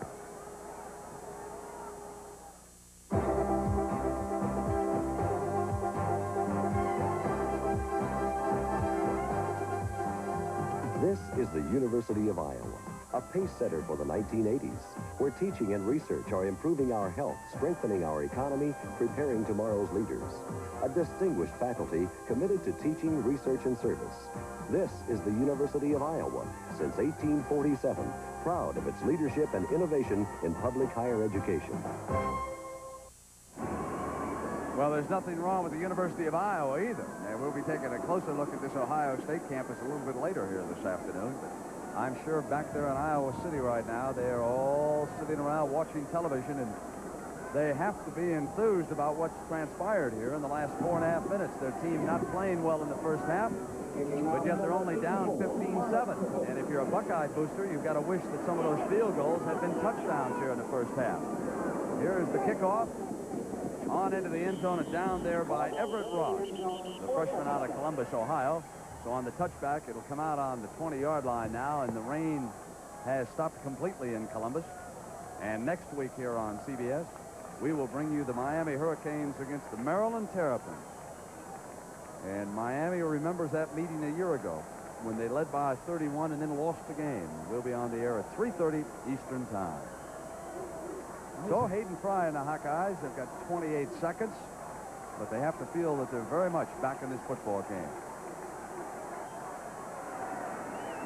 Ohio State will kill the clock right here.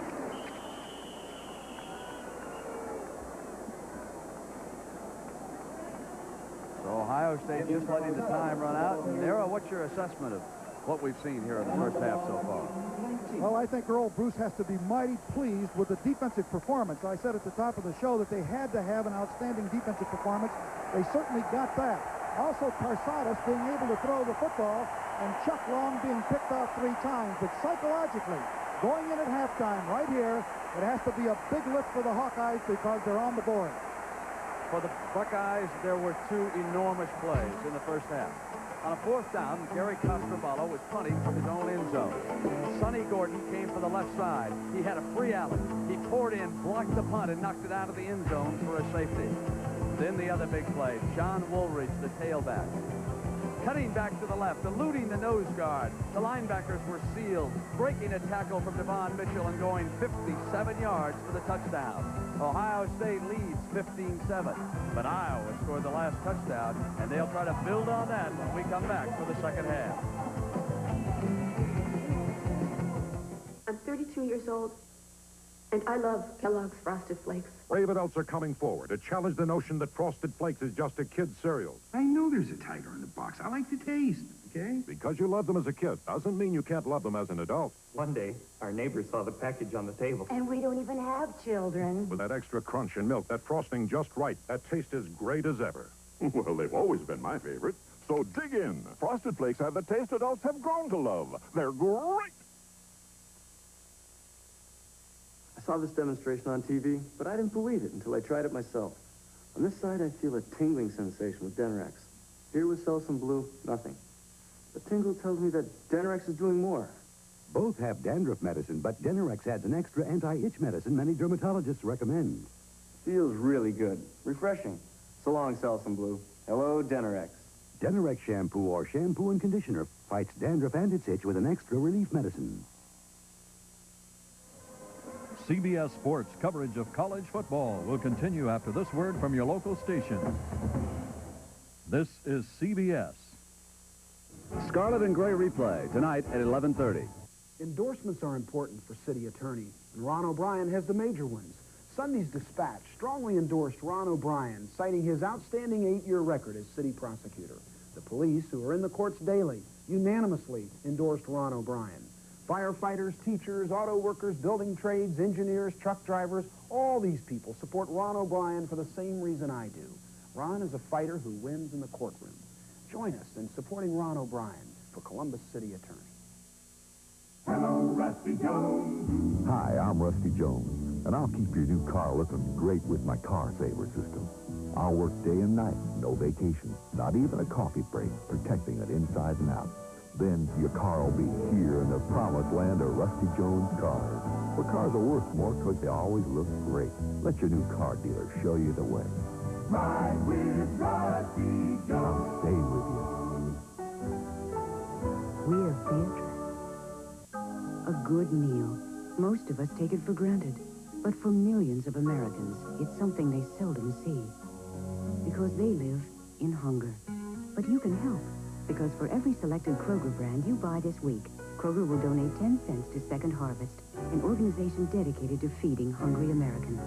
So join Kroger in supporting the Second Harvest Food Bank Network. It's an easy way to share your good fortune with someone who needs it.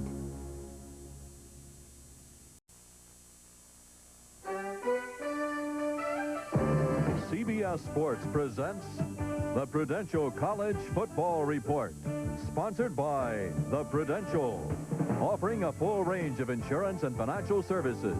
The Prudential, the rock, it's strong, it's on the move, it's bigger than life. Good afternoon, everyone. Welcome back to our New York studios here on the Prudential College Football Report. Jim Nance along with Pat Hayden. We're at halftime. We got an upset going. Ohio State in front of Iowa 15-7. Buckeyes looking good without Keith Byers. Well, you have to remember, Ohio State is a very good team with or without Keith Byers. Very good offensively. Remember, John Woolridge has played very well as Byers' replacement. Here you're going to see him take off on a 57-yard touchdown run, a good block up front by his left guard, and that made the score, 57 yards is 15-7 at the halftime. And with Chuck Long in there, he could, of course, lead the Hawkeyes back in the second half.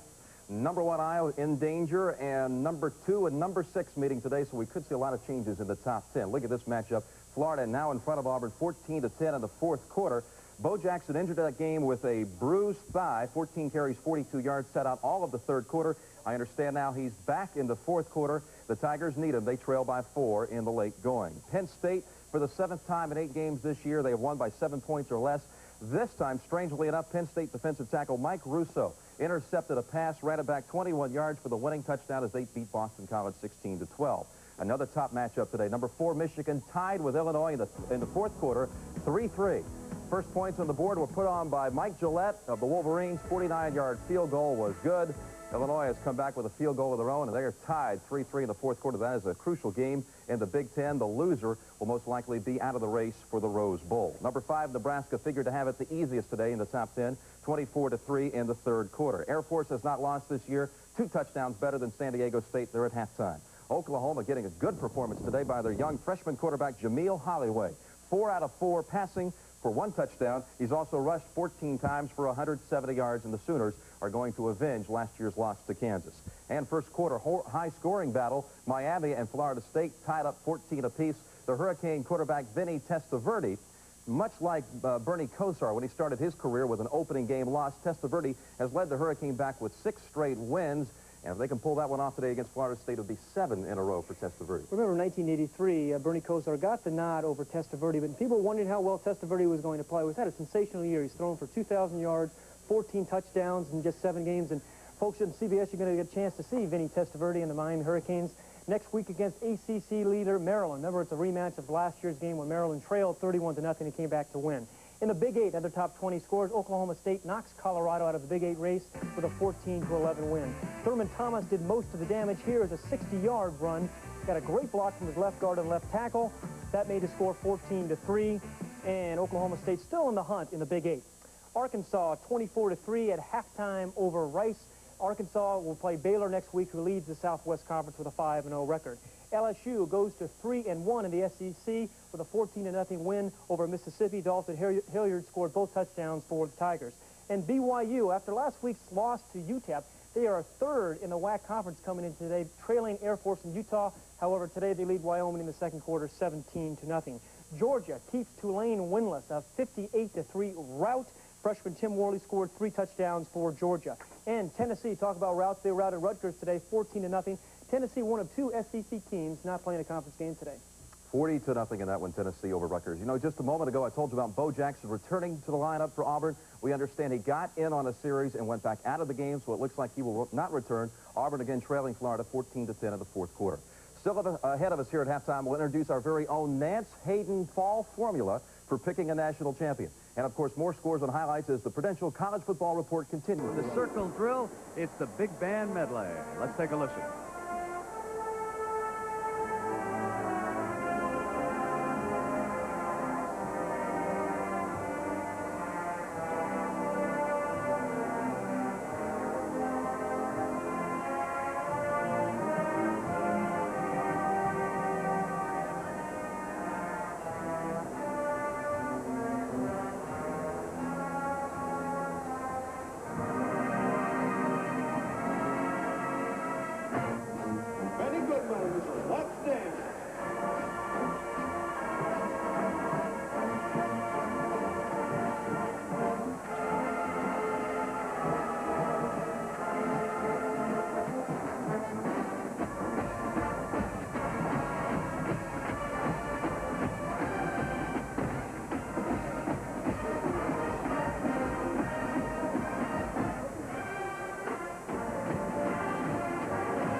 yesterday, Era, I know you and I had an opportunity to watch the band work out almost as hard as the football team.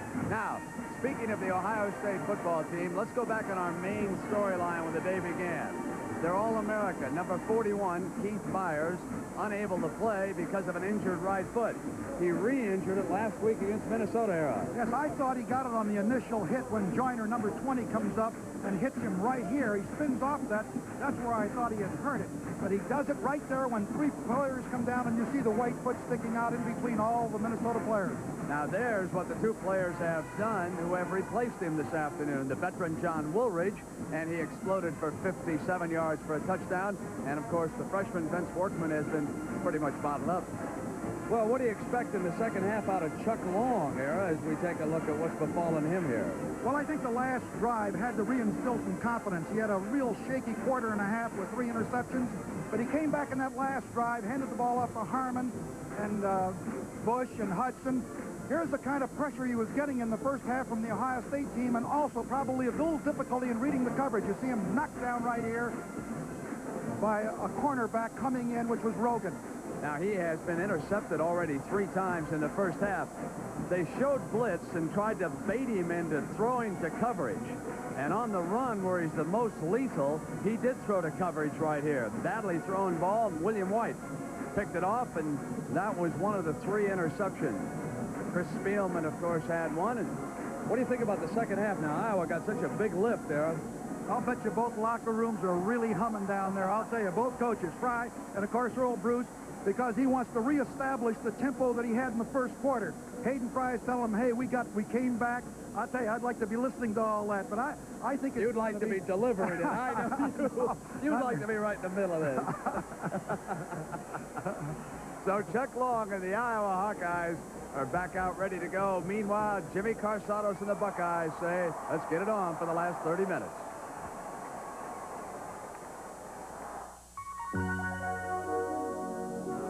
You see those lights? They're burning out too soon in ordinary soft white light bulbs. But not me. I'm in Sylvania soft white bulbs. Why, in this 60-watt alone, I can burn 50 more hours. And only these Sylvania bulbs have a guarantee. So, get Sylvania soft white light bulbs instead of those guys with the dim future. Ask for Sylvania, where the best comes to light. When the big Q flows, America goes. Hey, that truck runs, the Fisher and Son doesn't. Only gets the big Q. Quaker State. Well, you can depend on number 1. Fuel pop, they start with Pennsylvania grade crude. Nothing like Quaker State. It's a one-of-a-kind formula. Stable viscosity, keeps the oil flowing, protecting, no matter what. No substitute for quality. I got 2 great partners. Quaker State. The big Q stands for quality. Always has, always will. Observe the perfect crime. Costly energy escaping on all sides. What's this? Pink Owens Corning insulation. Yes, it's saving money in the attic, saving money in the walls, in the crawl space, and basement. The perfect crime. Solved by myself. And pink fiberglass insulation. Owens Corning. Our building products put your house in the pink. CBS Sports coverage of college football will continue after this word from your local station. This is CBS. Count on Barry Brickman for sports weeknights. Soldier, we know you, courageous and brave, the country you honored, the flag that you wave. Soldier, we thank you. On Veterans Day, you're the pride of America. From the people at Coors to America's veterans. You're the pride of today. You know, your home is your biggest personal asset. And Bank One is a way that you can unlock its value to get cash for all kinds of important things. College education, home remodeling. You see, Bank One can give you the equity advantage, a cash reserve based on the equity in your home. Money you can get at an affordable rate just by writing a check. Ask about the equity advantage. After all, you've worked hard to build up the equity in your home. Isn't it time your home paid you back? Night starting to fall here in Columbus, an overcast day, and the lights, which were installed for this game, are turned on, and we have a new stadium record, 90,467. They sat through some rain, and they watched the Buckeyes of Earl Bruce go ahead, and then they watched the Hawkeyes of Hayden Fry rally. Now we'll start the second half. Mark Cook kicks it off deep into the end zone. It'll be down there by Ross. A touchback. It'll be brought out to the 20-yard line, and the Buckeyes will go to work right there. Hayden Fry conferring over there on the sideline. The man who has done such a remarkable job of rebuilding this program is talking to backup quarterback Mark Vlasic, and there is the final. Florida downs Auburn 14-10, and Bo Jackson suffered a bruised thigh. So it has been a tough 2 weeks for superstars in college football. In fact, it's been a tough year. 1st and 10 now. John Woolridge is the tailback. He goes in motion. Carsados wants to throw on 1st down. Complete to Lanise. Driven out of bounds at the 32-yard line. Sims was over there covering on the play. Not bashful at all. Bruce comes right out smoking with Carsados right now, and Carsados is right on target. So they're starting exactly what they did in the first quarter. Mike Lanise, number 1. Drost looked like he almost had his hand up there, number 76, to knock the ball down. Just passed to the side of his hand. This is a very big drive for the Buckeyes. Having given up that touchdown, they want to come right back. There's the fullback, Cooper. He bangs out to the 36-yard line. Stop by George Davis. This is one of the better passing Ohio State teams that we have seen, Coach. You know, I noticed that last week against Minnesota as we watched Carsados come up with some clutch passes, particularly when they were down 19-10. He brought the Buckeyes back, and he hit some passes that I didn't think he could get in to zone coverage where there were 3 people around the defender or the receiver. Taggart goes strong to the left. The Hawkeyes show blitz, and Sims backs on out. Now Sims tightens up on the wide man, and they run Woolridge right straight ahead. And he is hit by Devon Mitchell, and he is short of a 1st down. They had the hole at the line of scrimmage pretty well blocked, but good recovery by the secondary and linebackers kept that from being a big gainer. 3rd and 3 for Ohio State. And Hutchison brings the play in from the sideline.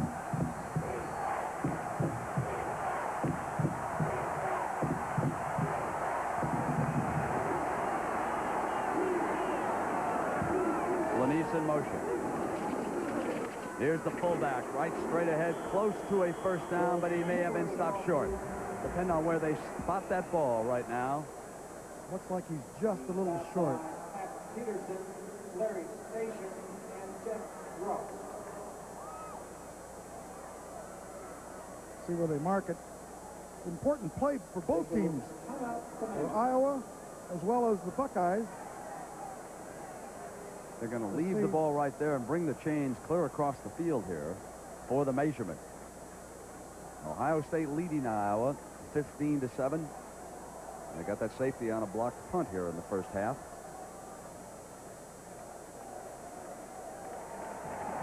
And Cooper did get the 1st down. I think that's very important because possession, as I mentioned earlier in the telecast, is very important to the Buckeyes. Whether you realize it or not, Iowa had the ball a longer period of time in the 1st half than the Buckeyes did.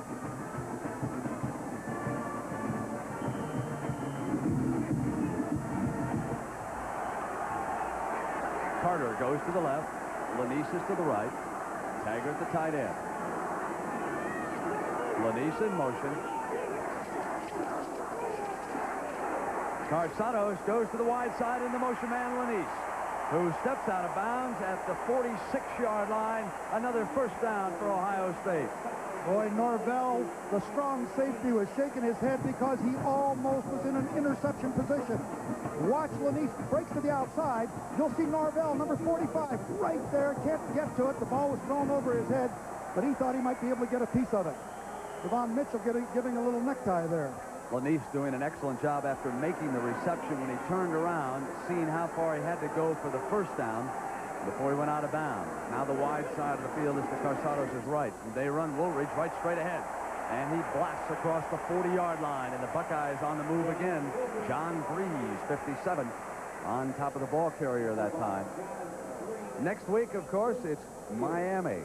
And they will take on Maryland in the great revenge match here at 3:30 Eastern time on CBS. And also, out on the West Coast, Arizona State will take on Washington. And that game, of course, has Rose Bowl implications as far as the Pac-10 is concerned. Then in 2 weeks, Iowa against Purdue and Maryland against Clemson will be our 2 games. And it's still to be determined if Iowa will be #1 then. Little delay, great draw with Cooper, the fullback. And he's down inside the 15-yard line. He carried a couple of tacklers with him. The same little sprint draw that Michigan State used so successfully that Cooper used in the second quarter down at the opposite end of the field. Left guard Jeff Uhlenhake makes a great block on the play. Watch here. Carsados reverse pivots, and you'll see Cooper just kind of hesitate. Uhlenhake blocking Peterson clear across the hole, and look at this daylight. Station, number 36, blocked by Maggs because he overreacts. Big play. 9 carries by Cooper for 73 yards.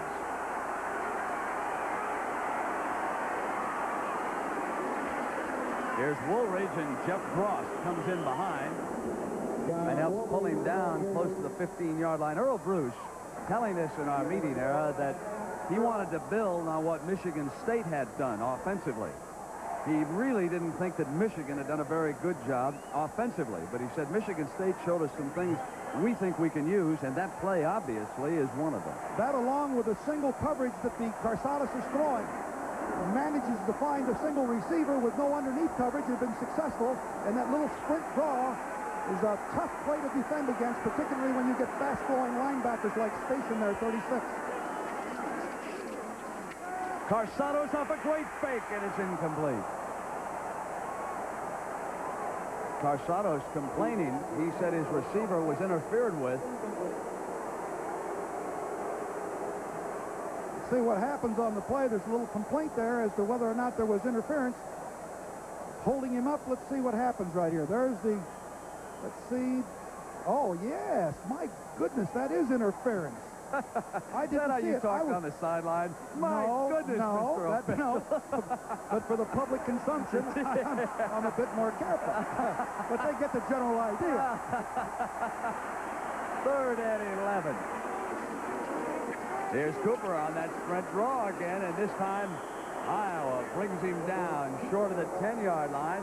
And that time it was Larry Station era. Again, it's a field goal situation. Here comes Rich Spangler. This is the 4th time that the Buckeyes have been knocking on the door, and each time they've had to attempt, actually the 5th time. They've already missed 1 field goal, converted 3. It's a tribute to the Iowa defense because they've given a lot of yardage in the middle of the field, and they get down inside that 20-yard line, and they've really stiffened up and made it tough for the Buckeyes. And Spangler has missed 1 field goal. This one's no good either. And that is an enormous miss by the Buckeyes. No one feels any worse about it than the young man who attempted it, Rich Spangler. It's 15-7. Iowa's turn it back when you come back. Now, Chevy announces finance savings up to $1,524 on new 85 S10 Blazer, America's most popular sport utility vehicle. Choose InstaTrack 4-wheel drive, available V6, all the comforts. Save up to $1,060 on new 85 S10 pickup and Maxi Cab 2. Get big 8.8% finance savings on any new 85 Chevy S10 in dealer stock. But this offer is for a limited time, so hurry. Nothing works like a Chevy truck. Now, another way to spell relief. Use sodium-free Rolaids. Like regular Rolaids, it consumes all the acid required to bring millions 100% relief. Plus, it's rich in calcium. Regular Rolaids and use sodium-free Rolaids for 100% relief. How many chicks can you get from one Chick disposable? How many does your disposable give you? He may be the back of the future. We may start a new trend in football. And off to Perry, crushes the right side. Touchdown! The Bears against the Packers tomorrow on CBS Sports. Eric, show us that play that they were complaining about. Watch Taggart here, number 80, right here at left end, releases off the line. Right here, Norvell, number 45, comes up and grabs him. I think Iowa got away with one there. Let's watch it. You see Taggart coming off the line, looking for the ball. Now, Norvell comes up and grabs him, and you cannot make contact with a man after he's even or past you. And Taggart breaks free in the end zone, and look at what he sees when he first looks up. Right in the official's face, asking him, rather pleading with him, for why the flag wasn't thrown on the play. But regardless, Ohio State has missed its second field goal. They've hit two. They're 500. First and 10 for the Hawkeyes. And now it's Ronnie Harmon trying to get outside, gets around Lee, and gets out to the 28 before Pepper Johnson brings him down. Now they are tied 3-3. So Chris White hits the field goal that brings Illinois back, and what a big game that is in the Big Ten. Yeah, they'll have some meaningness to the championship with a tie there, even though they maybe have lost the football. I mean, they have one loss on their record. The Hawkeyes come up to the line of scrimmage. Second down and 2. And here's Hudson straight ahead for the first down. And the young fullback out of Waxahachie, Texas, doing a good job. And so while we correct the problem that we've got down here in the truck in Columbus, let's go to Pat Hayden in New York. Pat? Fred, you just mentioned that Michigan-Illinois score. With 4 seconds left, Chris White tries this 37-yard field goal. It hits the crossbar. The score ends 3-3. Let's go back to Brent Nero. So here we are, and it is Ronnie Harmon of the Hawkeyes getting out near the 40-yard line.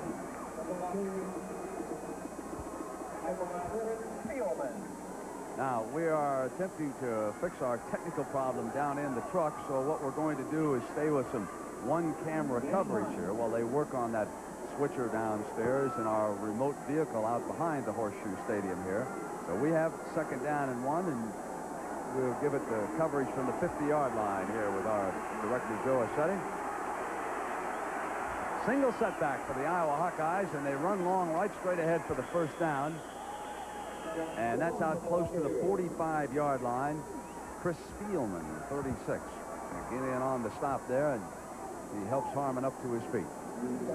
Establishing a running game here, Brent, will help Chuck Long because it'll bring response by the defense to stop Harmon and Hudson in there and maybe set up some more open receivers for him than they had in the first half.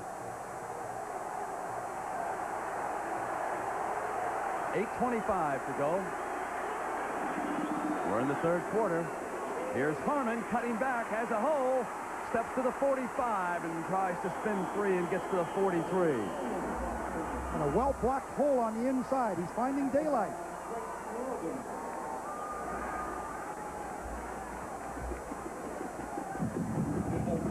You can see right here the fake to Hudson. He leads through and makes a great block on Spielman right there. And Harmon, watch this move. He tries to break it back to the inside here. I don't know how he makes this move, but you see Rogan, number 29, come in and grab him. Well, I know we got limited facilities, but the men down there in the truck are doing a fine job right now. Replay work looked good, men. Now they run Hudson right straight down close to the 40-yard line.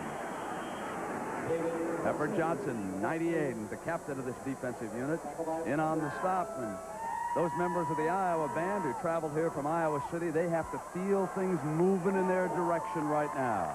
The Buckeyes with a lot of missed opportunities here this afternoon. And the Hawkeyes trying to cash in. Remember, Hayden Fry's team scored with time running out in the first half.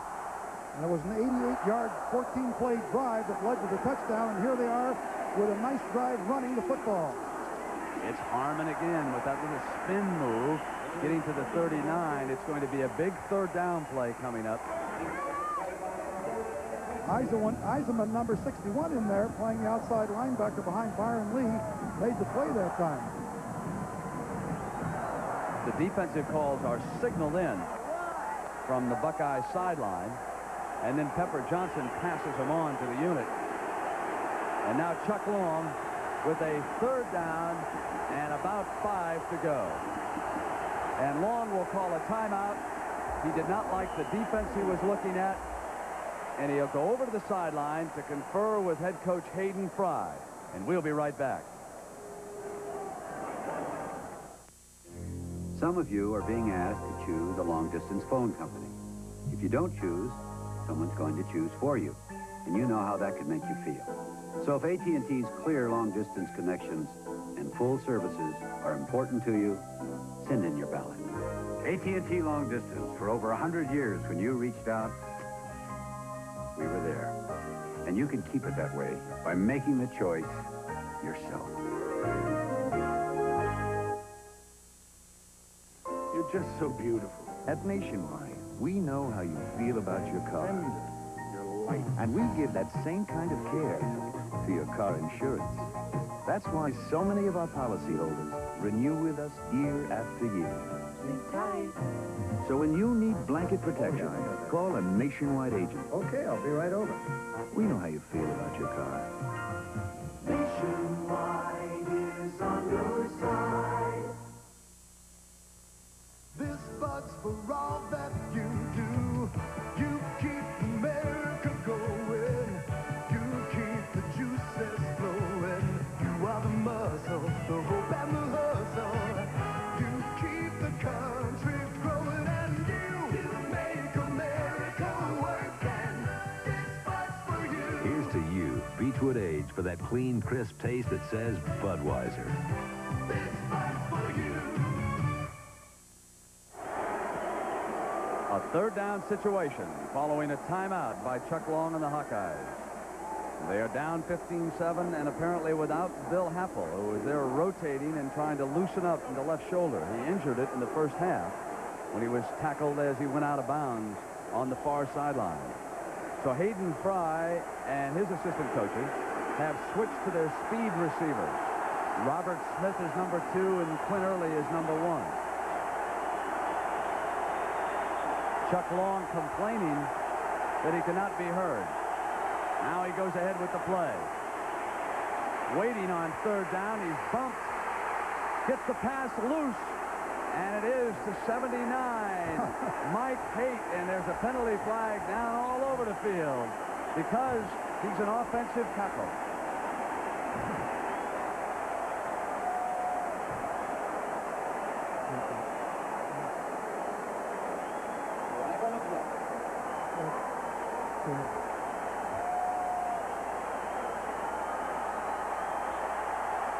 You can't complete a pass to an offensive tackle, and that's what happened. Mike Haight, illegal receiver, loss of down, and I think it might take him out of field goal position. Take a look here, the pressure that he gets from the left side, right here as he tries to scramble out.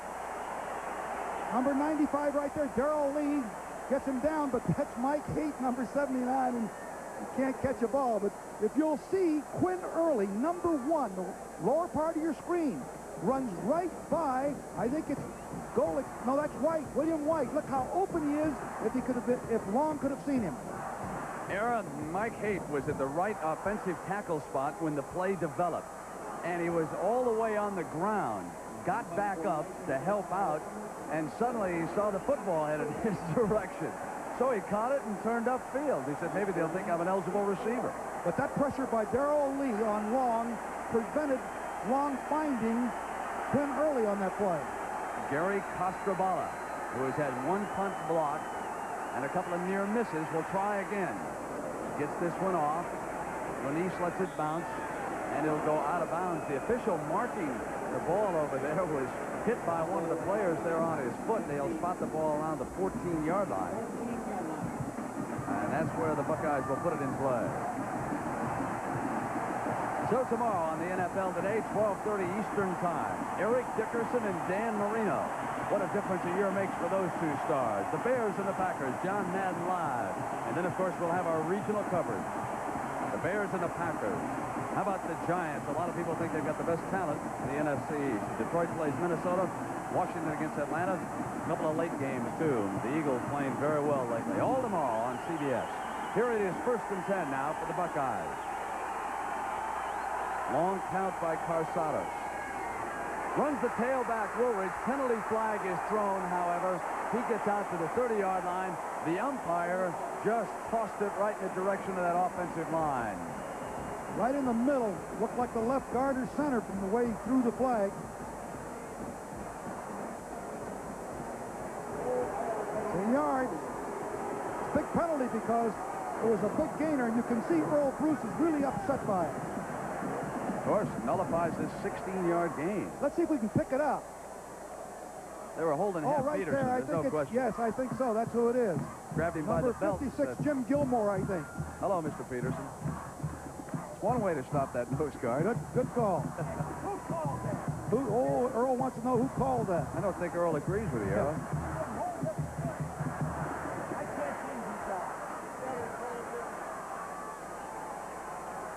There's number 71, Mag. He's got his hand out there, but I think Gilmore, right here, number 56, kept Drost from coming back to the play. In any event, it's a 10-yard penalty.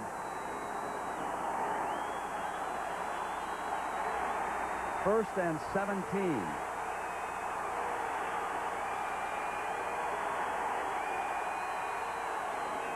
And they run Woolridge again, and Drost was ready for him that time. He delivered the first hit, and then Millette came in and cleaned up. So Penn State faced a big battle, but they came from behind to win that one. Army. And they're looking for a bold bid, aren't they? Notre Dame in the second, leading Navy by 10 points. And, of course, we'll have the Army-Navy game coming your way on December 7th here on CBS. Right now, it's Ohio State, Iowa. 5:40 to go, third quarter. Here's the second down for Carsados. Off the fake. He's got time. Intercepted by Iowa. Jay Norvell has done it again, and he's down to the 19-yard line. His 6th interception of the year, and what a big one it is because of the field position they have. There's an end zone look. There's 45. Jay Norvell dropping back out of there. He's a strong safety, but playing the too deep zone. You can see right there, Carsados was not a good choice. He thought Lanise was going to break in front of Norvell, but Lanise was behind him. Big play for Iowa. Well, the biggest play in that series was the holding call against the Buckeyes. And the Hawkeyes make the most of it. Opportunistic they have been this year. Jay Norvell talking to the defensive assistants upstairs. Again, Long complaining to the referee that he can't hear going into the closed end of the stadium. Here's Ronnie Harmon trying to wiggle free, and he cannot. Getting to about the 16-yard line. Ray Holloman, 55, was one of the first Buckeyes to hit him.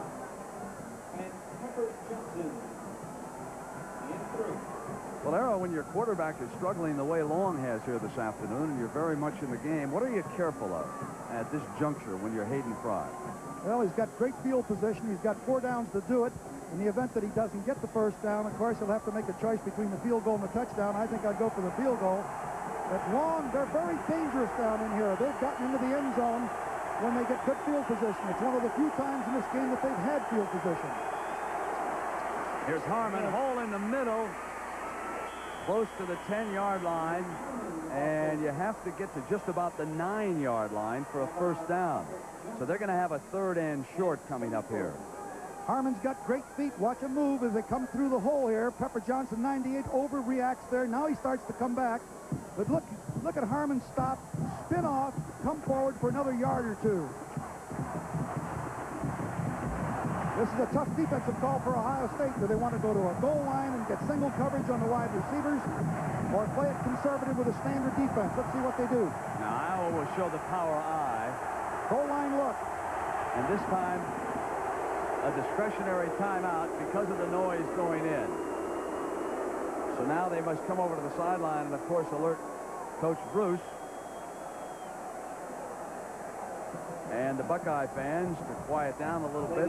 And there you see the players, and here's the announcement. The offensive team must be able to do their signal. We request any kind of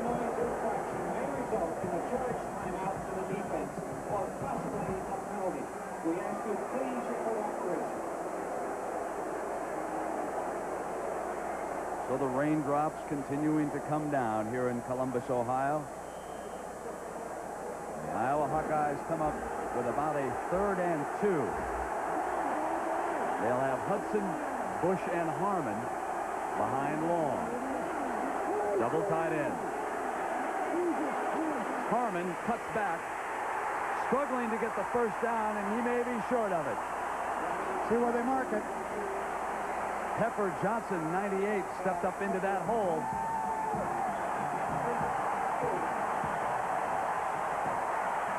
The decision now, the pressure is on Hayden and his coaches. Let's try to give the ball to Harmon over that right side, trying to pick up that necessary yardage. There isn't much of a hole there. He comes back, and as you pointed out, Pepper Johnson picks him up. We have to do that at least once a week. Call him Pepper Rogers. I know I did once last week. And there's Pepper stepping in there, and he's wrestling Harmon down. All right. Power I. Harmon tries to go over the top. Cannot make it. Ohio State ball. What a defense.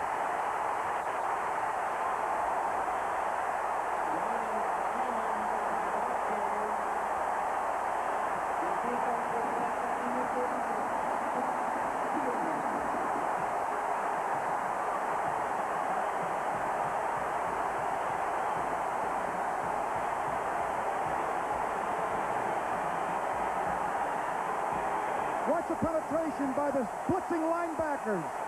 Come in and make stop Harmon. Harmon tries to dive over the pile. I can't quite see who the first man is on him, but a great defense. Here's another view. That's Terry White coming in here.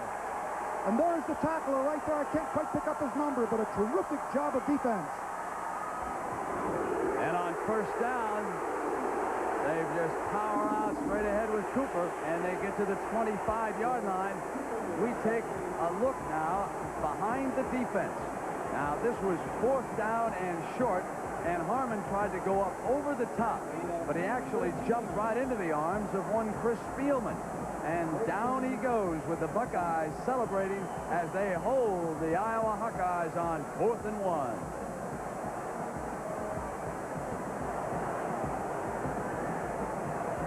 George Cooper, the fullback who carried the ball, was shaken up on that play. He's down. Now he's up. He's fine. But we got a timeout here in Columbus. We'll be right back. Giving that extra effort makes winners. Be all you can be. Brought to you by the U.S. Army. All-American linebacker Larry Station is the mainframe of the Iowa defense. An honor roll senior majoring in computer science, Station has developed several programming innovations. After graduation, the defensive captain plans to develop software and someday captain his own computer firm. On the field, there's nothing soft about the Hawkeye software designer. He takes megabytes out of offensive programs. Larry Station strives to be the best he can be. Now there's a new route to college. The new GI Bill plus the new Army College Fund. If you qualify, you can earn over $25,000 for college while you learn things no one can put a price on. The new GI Bill plus the new Army College Fund. Be all that you can be. Together, they can put you on the road to college. Find your future in the Army. Iowa quarterback Chuck Long back on the sideline, waiting now for the defense to get him the ball back as the rain continues to come down in Columbus. And, of course, Long and the Hawkeyes are familiar with rain. He wants through 6 touchdown passes. But this defense here in Columbus has not been yielding here this afternoon. They've given up only 1 score against the team that is averaging 40 points a game to lead the nation. And they were just stopped on 4th and 1. And then the big fullback Cooper came out, and he got an important first down, Coach. He really did, because Ohio State, even though they stopped, the Iowa Hawkeyes did not have the ball in good field position, and Cooper just popped right up the middle and took the ball out to the 24 in less dangerous area. Bill Matlock checks in as fullback. They run the tailback Woolridge, And he gets out to the 30-yard line, and Larry Station making the stop. Let's go to New York now for an update, and here's Jim Nance. All right, Brent, running down some of the scores in the top 10. Nebraska will become the 6th school to win 600 games in school history. They lead Kansas State 27-3 in the 4th quarter. Also, Big 8, Oklahoma. Big day from their freshman quarterback, Jameel Holloway. They lead Kansas. Another good freshman performance by quarterback Chip Ferguson of Florida State. 2 touchdown passes. They're 10 up on Miami. Let's go back to Brent Nero. All right, Cooper has returned after missing one play because of the injury. Second down, they run him right away, and the Hawkeyes were ready. Richard Pryor, 99, the left end. Closed in quickly on him. Brought him down. Cooper, on the afternoon, has been a real force for the Buckeyes. He's carried 12 times for 88 yards. Pryor really puts a good hit on Cooper right there, 99. Really stops 245-pound George Cooper. Great tackle by Pryor. Now, in case you were not with us at the top of the broadcast, Keith Byers, the Ohio State All-American, is out and will not play here this afternoon. Single setback showing on this third down. Carsados off a fake. Throws complete. First down. And the tight end, Ed Taggart, with a 14-yard gain for the Buckeyes. Boy, that was a great catch by Taggart. The ball was thrown low and beyond him, and he made a nice diving effort for it and hung on to it.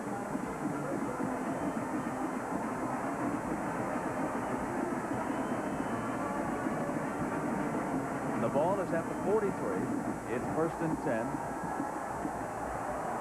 We are down to 1:20 left in the third quarter.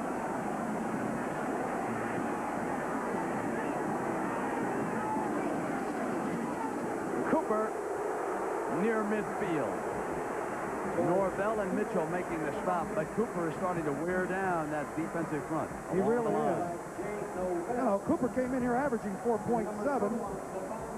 You know, that makes a lot of first downs if they keep the ball in his hands. Also sets up the passing plays for him. 2nd down and 4. Woolridge, the tailback, behind Cooper. They slot Carter to the right. They run Cooper straight ahead. And he is short of the first down. Hap Peterson, the nose guard, number 50. Kept Cooper from getting the first down as the offensive line of the Hawkeyes sits on the side and waits right now. Their guard, Tom Humphrey, hoping that time does not run out before they can rally the top-rated team in the nation.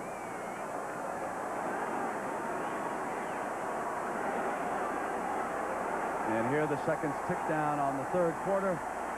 Ohio State content to let it run out.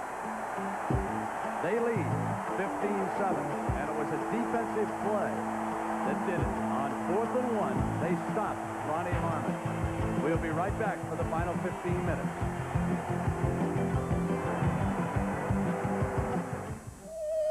I've got a headache this big, and it's got Excedrin written all over it. I've got a headache this big, and it's got Excedrin written all over it. Excedrin, the big headache medicine. More medicine than any regular strength pain reliever. The most medicine you can buy without a prescription. Nothing is stronger. I had a headache this big, but I took Excedrin, and it's gone. Excedrin, from Bristol Myers. Excedrin, the headache medicine.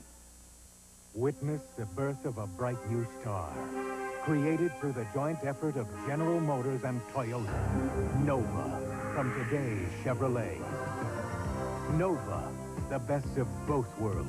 With room and comfort, attention to details, and responsive performance. New Nova, from today's Chevrolet. It's not just better, it's the best of both worlds. Drive today's Chevy, live today's Chevy. Nova. This is CBS. Scarlet and Gray replay tonight at 11:30. Now's the time to gather round. Let's go Kroger. Kroger is your holiday baking headquarters. You'll find a bountiful harvest of plump, juicy raisins, fresh walnuts, almonds, and pecans. Plus an assortment of delicious dried fruit, all at cost-cutter prices so you can bake more for less. Share the best of everything. Let's go Kroger. If you remember when this face melted hearts, these two made America laugh, and this was the vision of the future, join the club, the Huntington Club, and we'll give you up to $200 worth of bank services at no charge, like no-fee traveler's checks. We'll even waive the annual fee on your Huntington Visa or MasterCard. All you need to join, besides being 55 or older, is a Huntington checking account and savings account, money market account, or CD. So when you turn 55, turn to the Huntington. CBS Sports presents college football, sponsored by American Airlines. Something special in the air. And by Goodyear, makers of the great performing all-season radio, Vector.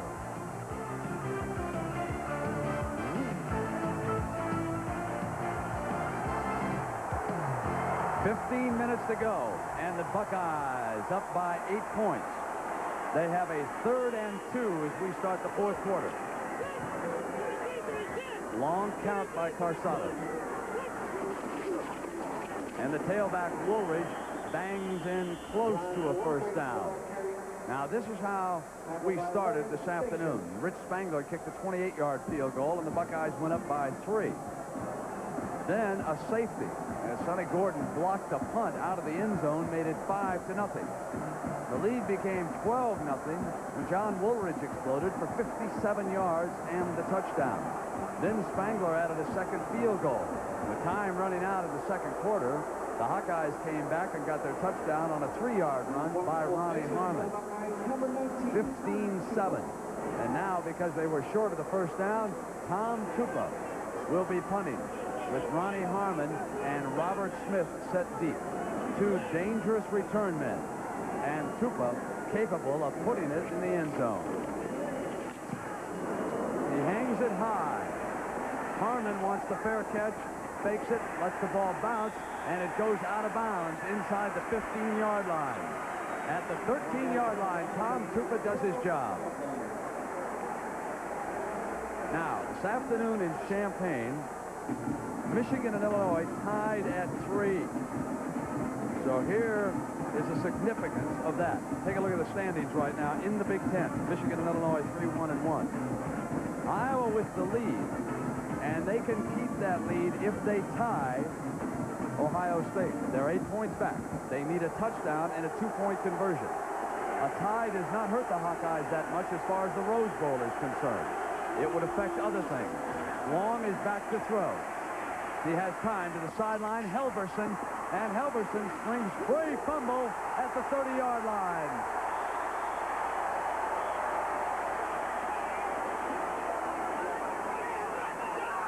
The officials go to the Buckeyes with the recovery. Fred Ritter, the left defensive tackle, was down at the bottom of that pile, and Hayden Fry quickly checks up at that clock. And a great contact fumble. Here's a look at it from ground level. Long is right on target to Helverson.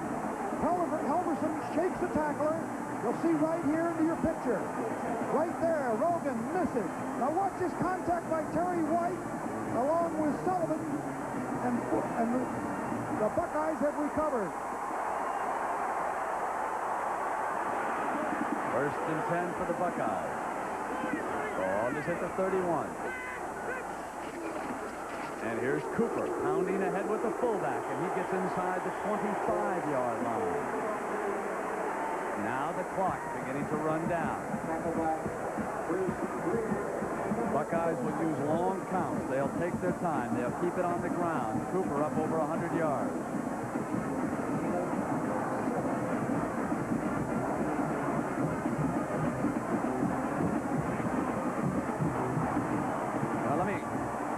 Straighten out the fact that our graphics said Illinois was not eligible for the Rose Bowl. They certainly are. They're on probation until January 1st.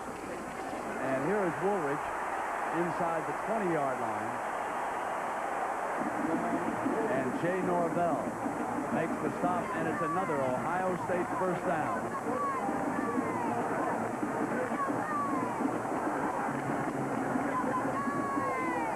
And Cooper on the day is averaging 7 yards. Woolridge, who ran 57 for a touchdown, was shaken up. He is playing, of course, with a torn muscle in a rib cage. He is clutching over at that side. And that means the freshman Workman is in there. First down. Here comes Workman to the short side. The hole is there. Workman got down inside the 5-yard line.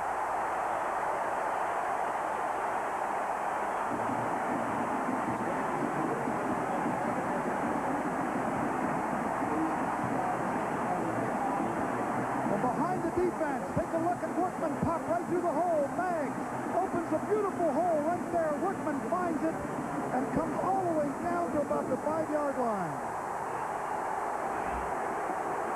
Now, watch here as Workman came just so close from exploding and getting into the end zone.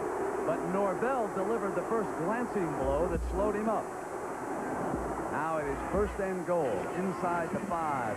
Workman stopped short at the 4-yard line. Breeze, number 57, and also Gear, 94. Combined to bring him down. Both linebackers firing in there. Excuse me, Brett. Both the linebackers stationed. Davis popping through there. They really rise to the occasion down around the goal line. They've really made it tough on the Buckeyes when they get inside that 10-yard line.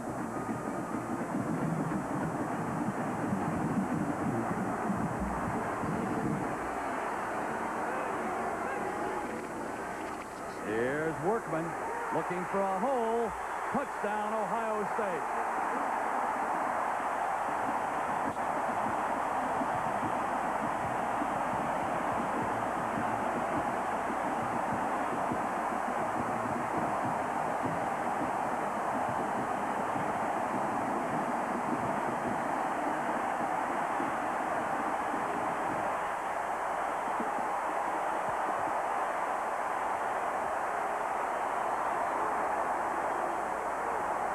A taste of why the Buckeyes are so tough to beat here in Columbus.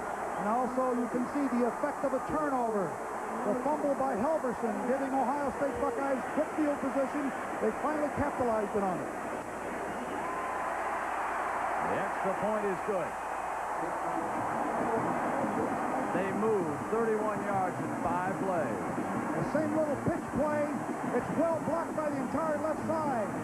You see number 71 pulling, coming across. That's Maggs, the center, and stretching into the end zone, and you see the official signaling the touchdown. The pressure is on the number 1 ranked Hawkeyes. We'll be right back. Not so very long ago, the average 4-cylinder engine looked something like this. But these days, 4-cylinder engines look a little more like this. That's why we developed new Valvoline 4-Guard motor oil, specially formulated to protect today's harder-working, more complex 4-cylinder engines. And it won't break down, even after 7,500 miles. Times have definitely changed.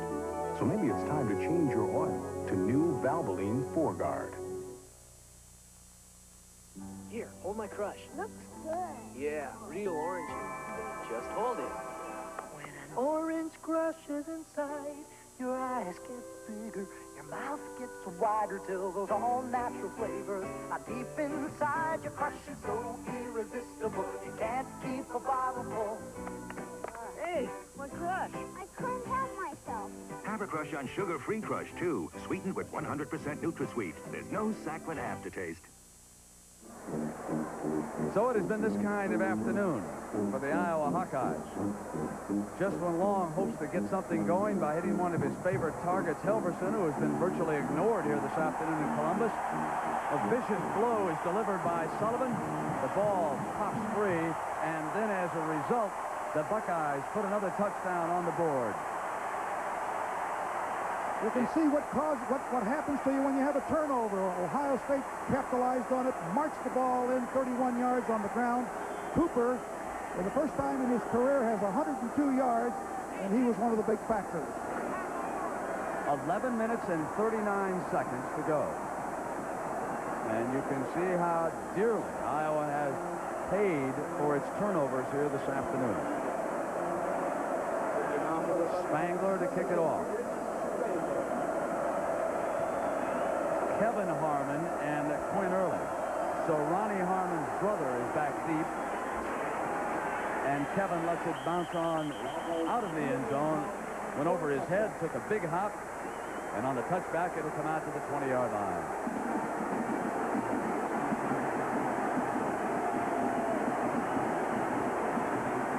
You know, Brent, I'm wondering whether or not Long was hurt. He only threw one pass in the third quarter, and it was incomplete. He did come out and complete the pass to Halverson. I wonder if his arm is bothering him, or they just decided to stay on the ground because of the defensive coverages. Well, Errol, we're about to find out because they'll have to go long here and try to get one quickly. Now, they leave Kevin Harmon in the game, number 28. And Chuck, no nonsense, no play fake, just dropped back. There's a penalty marker down. Interception. Oh, Rogan dropped the ball on that far side. And Errol, I think you're right about Chuck Long, because I believe that may be Vlasic. Lars Long is back in the game now, but they wanted Vlasic to try something.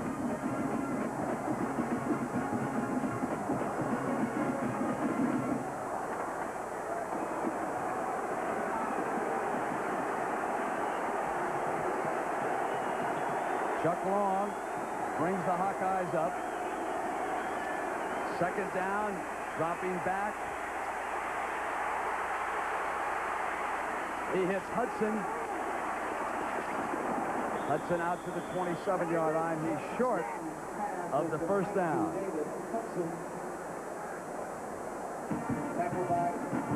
So for Chuck Long, he must rally the Hawkeyes here quickly. There's no play fakes going on right now. He is simply dropping right back and hoping he can spot somebody. His receivers were tied up, and off the move, he went to Hudson. It was more or less a safety valve outlet before Sullivan brings him down. You note that we still haven't seen him throw long yet. It's all been short passes. Bill Happel will try it again. Here comes Kevin Harmon. Breaks a tackle. First down. Gets out to the 40 and out to the 45. Well, if Ronnie Harmon doesn't hit you with a big gain, Kevin Harmon will come after you. Well, he's a dangerous runner. You see here from the end zone, from the Ohio State perspective, he waits for his blocking to form. Right there, 95 misses the tackle, which is Lee. He shakes another tackler. And before William White comes over, he gains a lot of yardage on that play before he's knocked down, but takes him out of poor field position.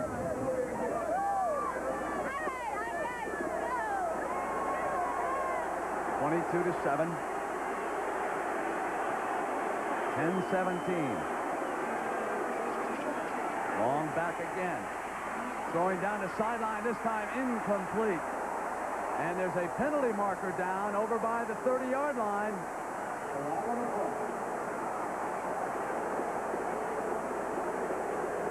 I don't know, did they call on Eisenman, number 61?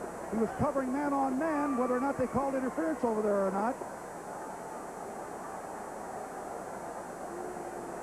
And the flag is down near the 30-yard line. And it's going against the Buckeyes. Number 61, Derek Eisenman, was covering man on man. And apparently, let's see if we can tell right there on the coverage, see whether he pushes him or reaches out and grabs him. Well, I can't see it from that point. It must have happened earlier. Although he's throwing the flag right there. Now, let's take a look at this from the end zone at a little bit earlier now and watch him. He had brushed up against him, and the official is already reaching his hand. He had already gone for the flag after the ball was falling down, so there was contact there on the side. First and 10, fumble, and recovered by the Hawkeyes, and they managed to gain about 3 yards. So Long picked up the bobbled ball. Johnson on top of him there. 9:56 to go, and of course the key here now is for the Hawkeyes to get a quick touchdown. They send their speed into the game. Helverson leaves. Quinn Early and Smith check in. But that secondary of Ohio State has been sensational here this afternoon. Remember, a year ago they started 3 freshmen. And they are now sophomores out there in that secondary, and they are doing a job. William White, he is one of the sophomores. Terry White is sophomore, and Greg Rogan the other one. Long pulls out. Fake, goes down, has an open man, complete inside the 20-yard line. It'll be another first down for the Hawkeyes as he hits Flagg, his tight end. He's been kind of quiet today. Mike Flagg, he's only caught, I think, one pass. This is a 20-yarder this time. He's a big guy, 6'6", 244 pounds, and it doesn't appear to be anything wrong with Long's arm right here as he delivers right on target as Rogan, 29, comes up and brings him down. And with that completion, he just became the Big Ten career total offense leader. So Chuck Long, now at 9,155 yards, moves ahead of Mark Harmon and all the other great quarterbacks in the Big Ten. Long throwing, Halverson, and it's incomplete.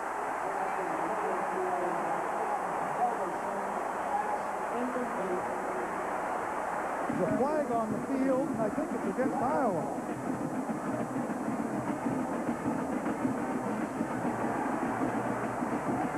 I don't know whether you'd want to take the down here, make it second down from that position, or take the 5-yard penalty.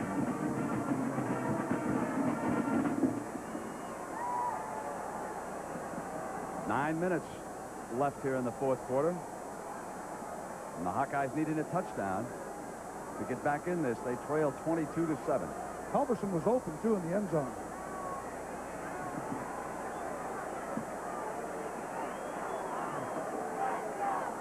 I think the contact after the attempted reception, that's William White, number 37, trying to come back right there. It looks like a reception right here, and the ball comes out from Halverson right there as Terry White and William White make contact with him. There comes the ball out.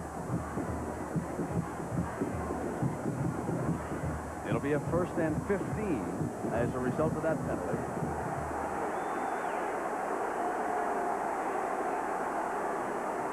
And the ball is going to be put down at around the 22-yard line as they readjust the clock here in Columbus. That's why the play was stopped. So tomorrow on the NFL Today at 12:30 Eastern Time, Eric Dickerson and Dan Marino. Look at those two stars and what a difference a year makes for them. And, of course, the grudge matchup in Green Bay. I'm sure the Bears are up in Green Bay now. Many of them probably watching this game, getting ready for tomorrow's confrontation against the Green Bay Packers, the angry Green Bay Packers. They had a bit of a confrontation in their locker room following last week's loss. We'll hear about that tomorrow at 12:30 Eastern Time. Here in Columbus, Ohio, I'm Brett Musburger along with Ara Parsigan. The unbeaten and top-ranked Iowa Hawkeyes are in trouble. They trail Ohio State 22-7. But they have advanced the ball inside the 25-yard line. It'll be a 1st and 15 coming up for Chuck Long, who just moments ago passed Mark Herman, and he is now the all-time total yardage leader in the Big Ten. But this has not been his best afternoon. Long is back, waiting, throws for the end zone, and Happel incomplete, and the penalty flag is down. Thrown in the end zone, Greg Rogan on Happel, and he drew the interference call in the end zone, and the Hawkeyes stay alive. The linebackers blitz, both of them. It was picked up very nicely by the offensive line. He had man-to-man coverage on all the people, and it's awful tough when Long is working one-on-one with just any of his receivers. And you'll see here, throws one-on-one right there. There's the interference, the contact definitely without any question on Happel. Good call by the official.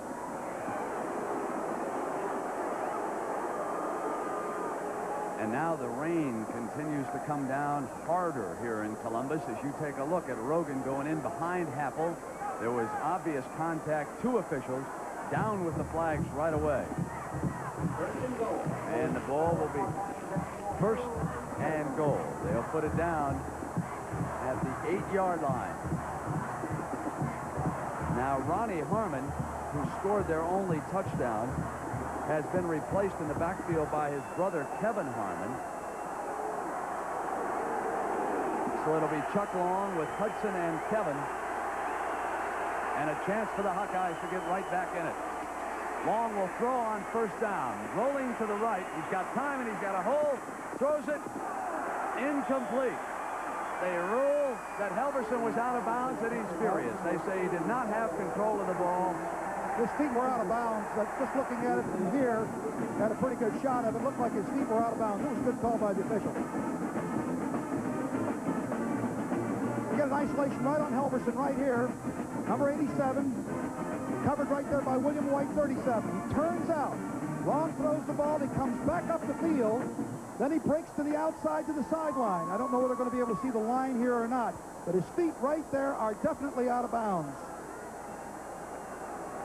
So an incomplete pass, and for the afternoon, Chuck Long is 13 of 25 for 128 yards, and he has those 3 costly interceptions. Now it is 2nd and goal. And they run right straight ahead. Kevin Harmon down near the 2-yard line. So Ronnie's younger brother. I say, sorry, check that. That was Hudson, the fullback, coming through. That time getting down to the 2-yard line. It's a straight handoff here. Good running. Look at him dive back to the inside and find that hole. Hudson really is a good football player. He's a real load. They can't bring him down. He's made some big gains here this afternoon. Here's 3rd and 2 now for the Hawkeyes, and Hudson will be the lone setback. They'll run Hudson. He dives over the top, and he's got the touchdown for Iowa. The Hawkeyes stay alive in Columbus. Now, he should probably go for 2 right now, Era. Yes. The first time, because if you fail here, you got to come back. Yeah, he needs the 15 points. They have to go for the 2 points. Absolutely. Here's from the side as you see the offensive line fire out. Gives the ball. Watch him dive over the pile. Unfortunately, with all the glaze of the water there, you can't see the line, but he definitely is in the end zone for the touchdown. 13 points now. They will go for the 2 to try to make it 15. Up over the top. And a lot of time left here in Iowa City. We've got 8 minutes and 19 seconds. 22 to 13. Generally, you come into a ball game and you've already decided what you want to do on your 2-point play. They've rehearsed this during the week. Let's see whether it's a pass, run, or option. From the power eye, Bush in motion. Option. Long options. Here's Kevin. Kevin cannot get there. He is stopped by Sonny Gordon, number 7.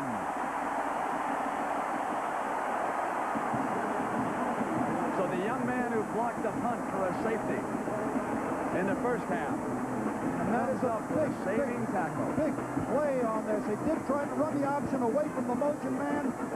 You can see Kummerow forces him to throw the ball, and the option is not there as Rogan comes in and stops it short. And that's a big play because it's going to require 2 scores to get ahead of the Buckeyes. And we'll be right back for the final 8:19 in just a moment.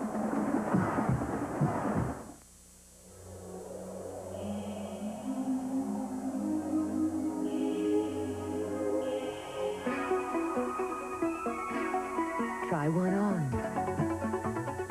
Celebrity Eurosport. Something more from today's Chevrolet.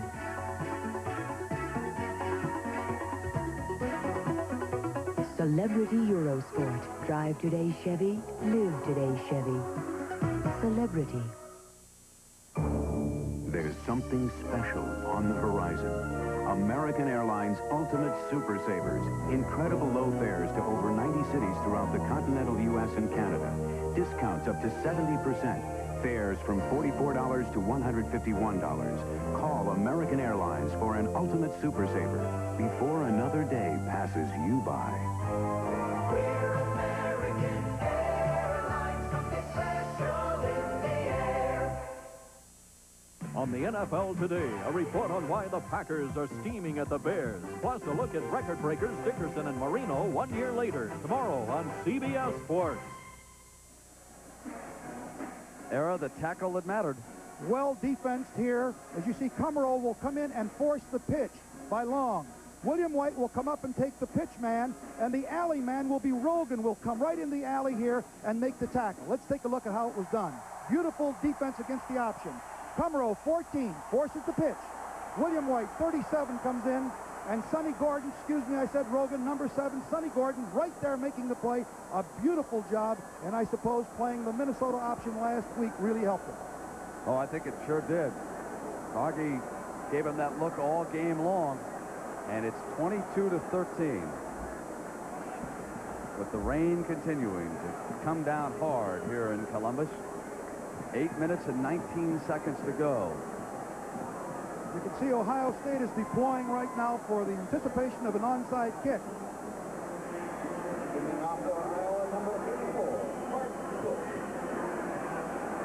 Cook tees it up. Let's go. It'll be down for a touchback, and Ohio State will come up and put it down 1st and 10. Era, I think the Buckeyes are working on one of the most remarkable offensive statistics in the country right now. Here we are, almost 8 full games in. They have not lost a fumble yet this year. Now, they're really going to be tested with this rain coming down, and the Hawkeyes will be clutching and grabbing at that ball on almost every down.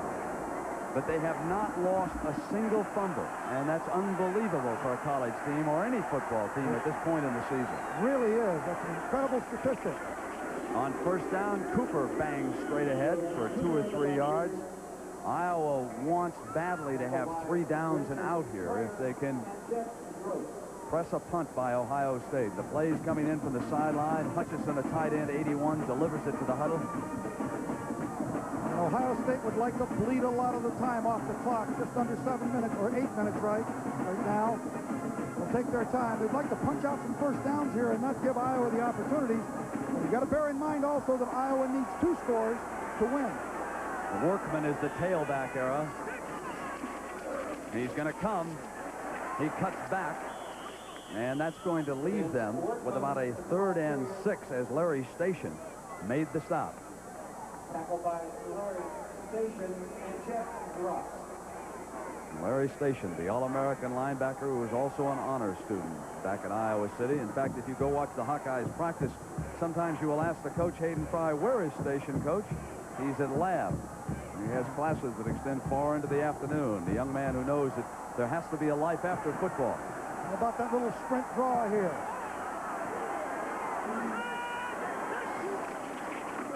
There it is.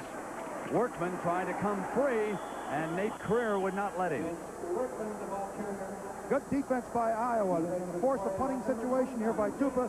Be interesting to see whether or not Iowa goes after the block here, or whether or not they're going to try to deploy with a return. I think they'll go after Tupa on the block. You see here Workman trying to, on a little misdirection play, fairly well blocked. He comes through the hole, but you see Greer coming in here and stopping the play well short of the 1st down. Let's watch Iowa here to see if they come for the block.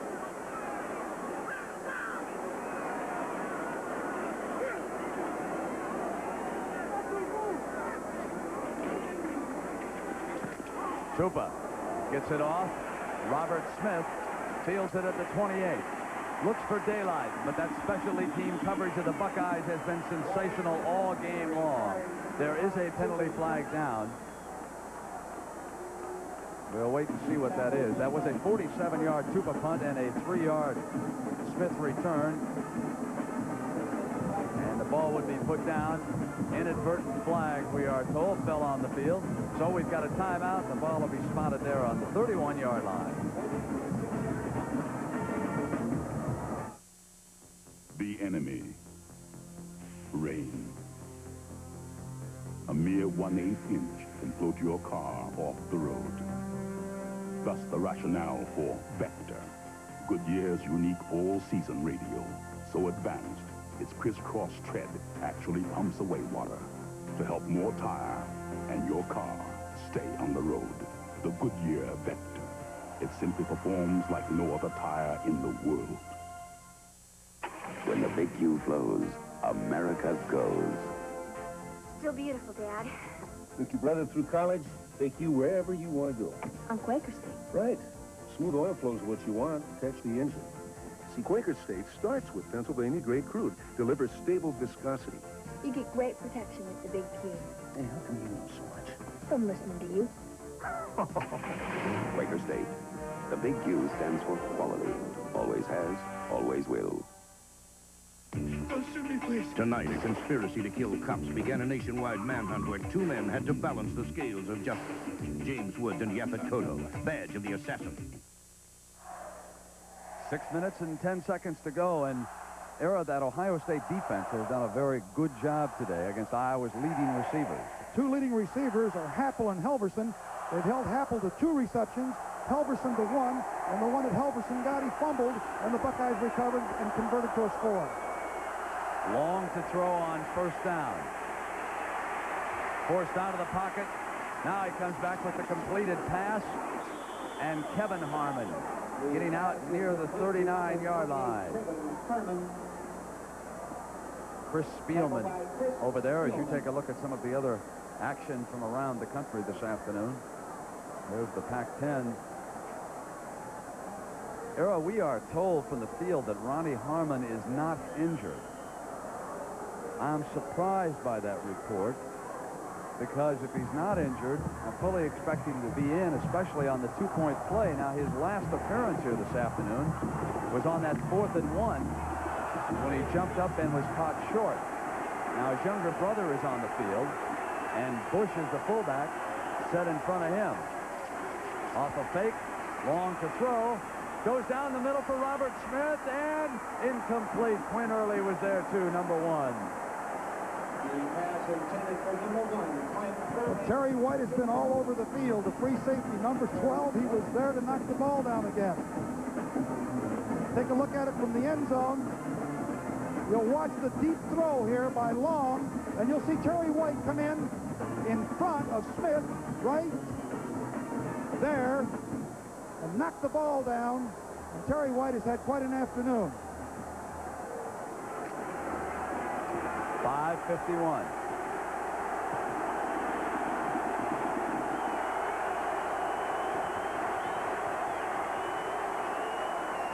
On third down, complete for the first down to midfield. Pass is complete to number 87, Scott Helverson. So Helverson, with only his second catch of the day for 12 yards, has the first down. Let's take another look. You'll see Helverson come from the middle of your screen and then back across the middle. Right here as it's cleared out by Flag. Great catch right there. And he's really hit by Rogan, number 29. But it's a first down with 5:35 left to go in the ball game. The ball is at midfield. Hawkeyes, remember, need 2 scores, a touchdown and a field goal. Long with time, comes to the sideline, complete again. Out of bounds at the 36-yard line. So Flag, the tight end, with another 13-yard gain before Rogan got him out of bounds. That's the good thing. They got out of bounds and stopped the clock. They just make a run action in here. Long finds Flag over on the right side. He has plenty of time. There's very little pressure on him here. You'll see Flag get the ball and get out of bounds and stop the clock, and that's what they need to do.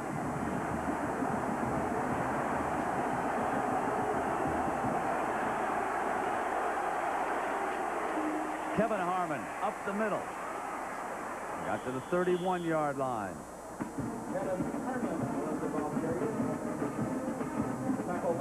Now the top 10 teams made out today.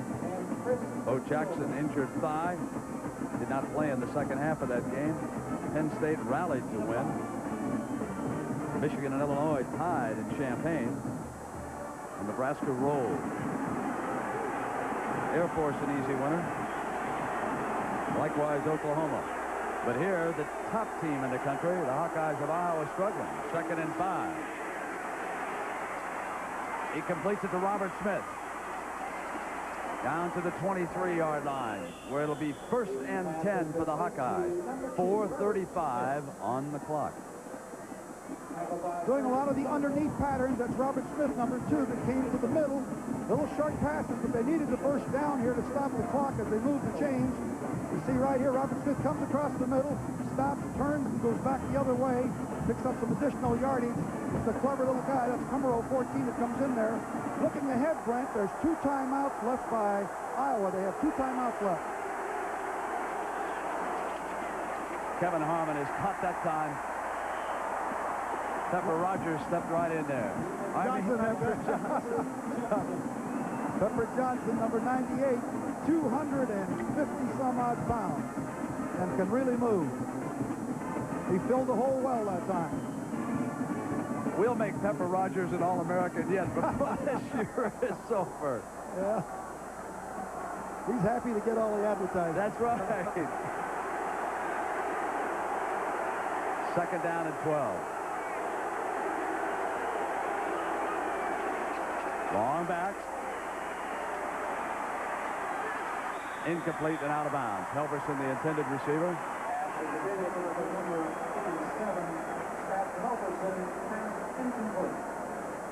Greg Rogan and Terry White defending. It's 3rd and 12 here, Aaron. They certainly have got to be thinking for the touchdown, and Hayden unhappy with how things have gone here this afternoon.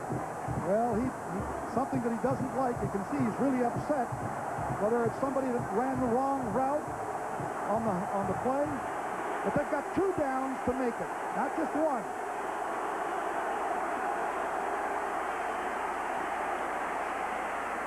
Open is early. Oh, they had it, but White hammered him. Terry White just leaned into him inside the 5-yard line. And he saved the touchdown with that hit, because that was going to be a score for Iowa. The big play man in that secondary for the Buckeyes, number 12, Terry White. Quinn Early has the ball inside the 5, and he is hit immediately by White, who was shaken up as he delivered that blow. And he is down, and that gives us an opportunity to take a break here in Columbus. 3:33 to go. It'll be 4th down and time running out for Iowa. When do you say LA? You know, I use a 10 bar, and I've observed that sometimes when you're having a good old time, it's possible to get a little carried away. That's why I like LA from Anheuser-Busch. LA tastes great and has just half the alcohol. And sometimes that's a darn good idea. Like my daddy used to say, the real trick to carrying on is not getting carried away. That's beautiful. L.A., sometimes it's the perfect thing to say. Just when you thought you'd missed out on low finance rates, Chevrolet announces new low 8.8% financing on some of our most popular new Chevys with manual transmissions. Save up to $1,070 in finance charges on Chevy Cavalier, $1,570 on Chevy Camaro, $910 on Chevy Chevette. This is a limited time offer, so hurry. Get low 8.8% financing. You can save on finance charges through November 20th. See your Chevy dealer now. Last season, Maryland stormed back to take a thriller from Miami. See their rematch for Washington against Arizona State next Saturday on CBS Sports. 3:33 to go, and Iowa needing 2 scores. So they have elected here to try for the field goal with Rob Houtman. And we can expect an onside kick, particularly if they make, whether they make it or not, I would think they'll go for the onside kick. They have 2 timeouts left, though. Be about a 42-yarder. Kick is on its way by Houtman. No good.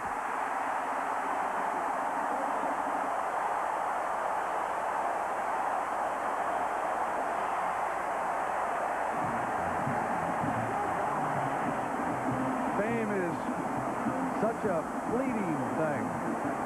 Just a couple of weeks ago, we were all honoring Rob Houtman when he kicked the field goal that beat Michigan. Here this afternoon, when the Hawkeyes need a field goal and then another touchdown, he misfires at a critical juncture.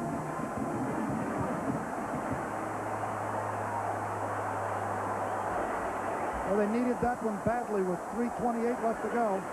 Now they'll work away at the clock. Cooper wrapped up by Jeff Drost. Let's see when Iowa selects to use the 2 timeouts that they have left.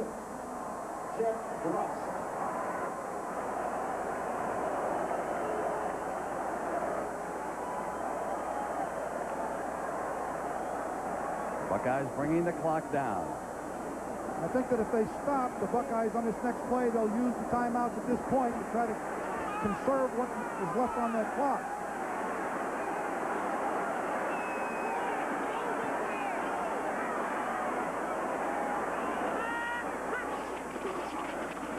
Workman straight ahead, and it'll go to third down. George Davis, the tackler. They're taking one of the timeouts now. Play by George Davis. Timeout, Iowa. And while they take a break, so will we. We'll be right back in Columbus. It's a jungle.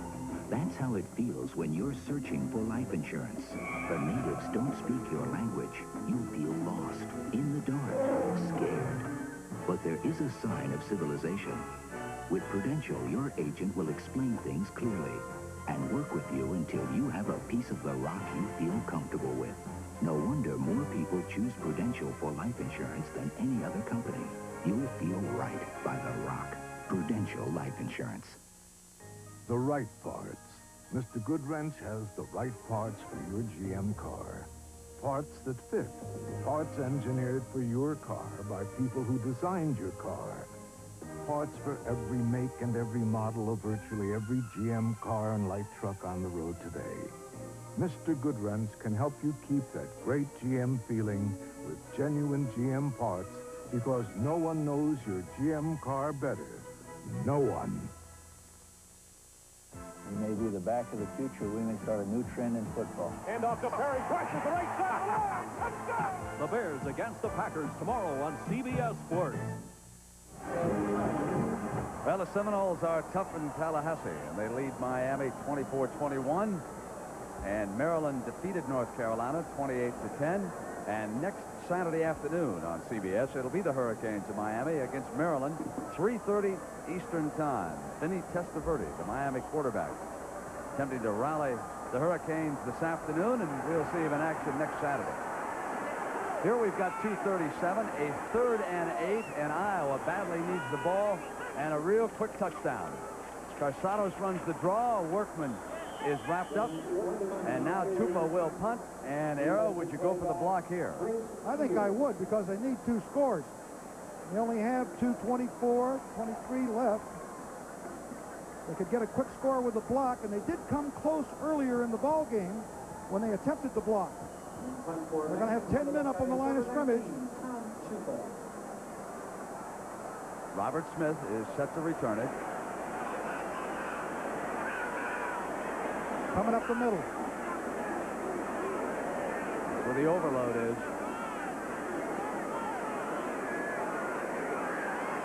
Long count, not drawing anybody. Bleeding the time off the clock. They didn't take the time out. And the flag goes down as the time runs out. Ohio penalty.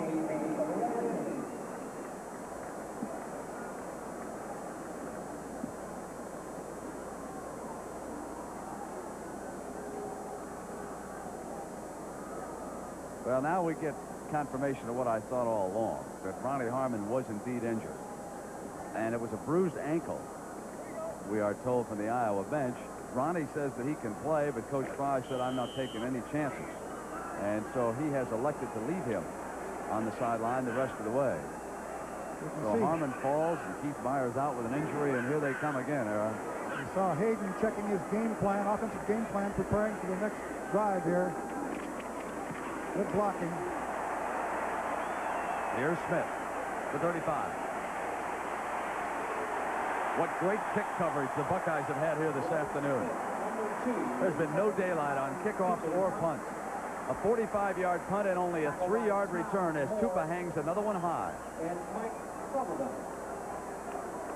Boy, what a pickup he'll be someday for a National Football League team. Looked like they picked up all the rushers right here, and no one got close to the punter. Good blocking. Norvell was going right up the middle, number 45. I said to somebody, Era, that I have never seen a team practice the kicking game as much as Ohio State did in the 2 days that I went to their practices.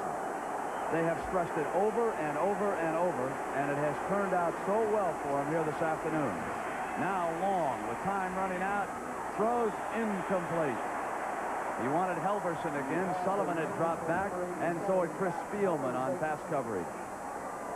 They need a big play. Helverson, number 87, drives off. He has plenty of cushion here.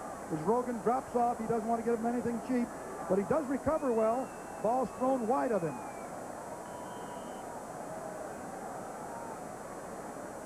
Second and 10, down to a minute and a half.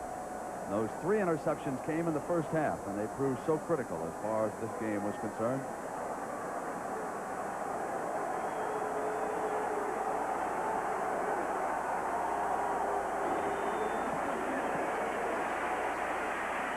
Long's pass intercepted, number 4. Coming over and out of bounds is Chris Spielman, who puts a capper on it here in Columbus.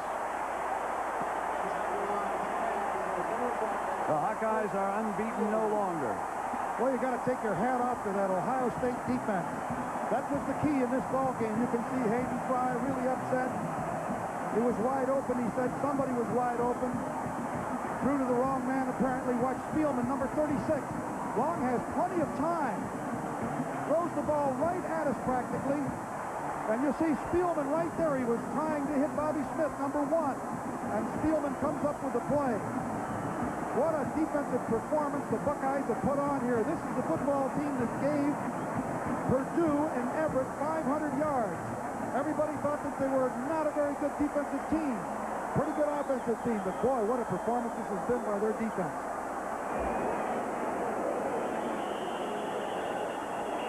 Whistle sound as Caisados went down, and Ohio State will be content to let it run out. Their defensive coordinator is Gary Blackney. He formerly played football and coached at Connecticut. This is his second year in here, and he told us what he hoped to do more than anything in the world was to throw Chuck Long off his rhythm early in the game. And they were able to do just that.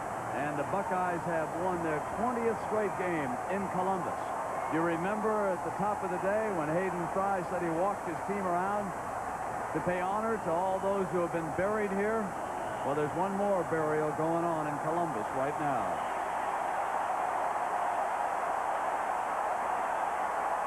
And when you knock off the number 1 team, I'll tell you there has to be a lot of jubilation, a lot of feeling. They came in here really pumped up. And number 12 right there, Terry White, what a game he played.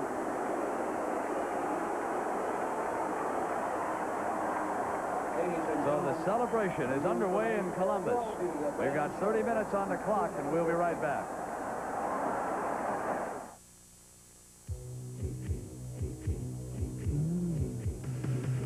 DP Megatech, a professional system for your home, featuring the new Stomach Crunch, Butterfly, Torso Twister, 35 exercises for a mega workout. DP Megatech, fit for life. I feel great. You know me. Who cares? That, of course, is Garfield. He's fat, full-figured, ill-mannered, and to think I created him.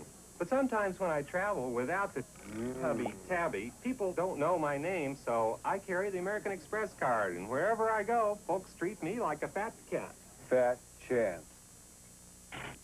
To apply for the card, look for an application and take one. The American Express card. Don't leave home without it. The final 30 seconds.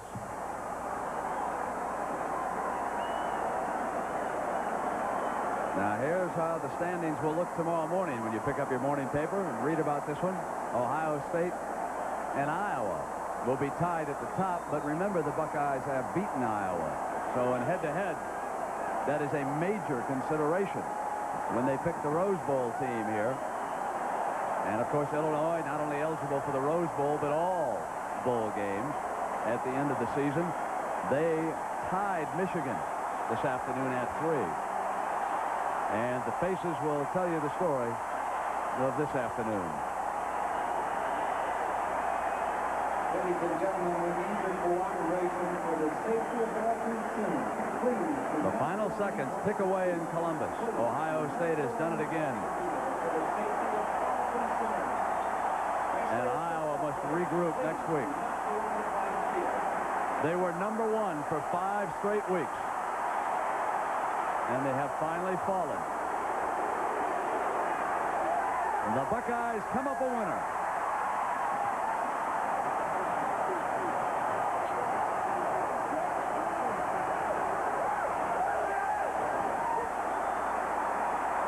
They're celebrating like they just won the national championship, Coach. Didn't take long for that goalpost to go. Well, I'll tell you, when you knock off the #1 team, you have to be doggone proud because it's no easy chore. They beat a heck of a football team. Now, our Chevrolet most valuable players of this game are, for Ohio State, their hard-hitting free safety, Terry White. And for Iowa, their durable fullback, David Hudson, who gave it all he had. And the check in the amount of $1,000 will be donated by Chevrolet to each college's general scholarship fund to further assist qualified students in all chosen academic fields. Errol, what do you think the story of the day was? In my opinion, it was the Ohio State Buckeye defense. 4 interceptions. That's very difficult for any team to overcome. I think they camouflaged their coverages. They changed it. A team that had yielded much yardage to other passing teams absolutely did a sensational job here.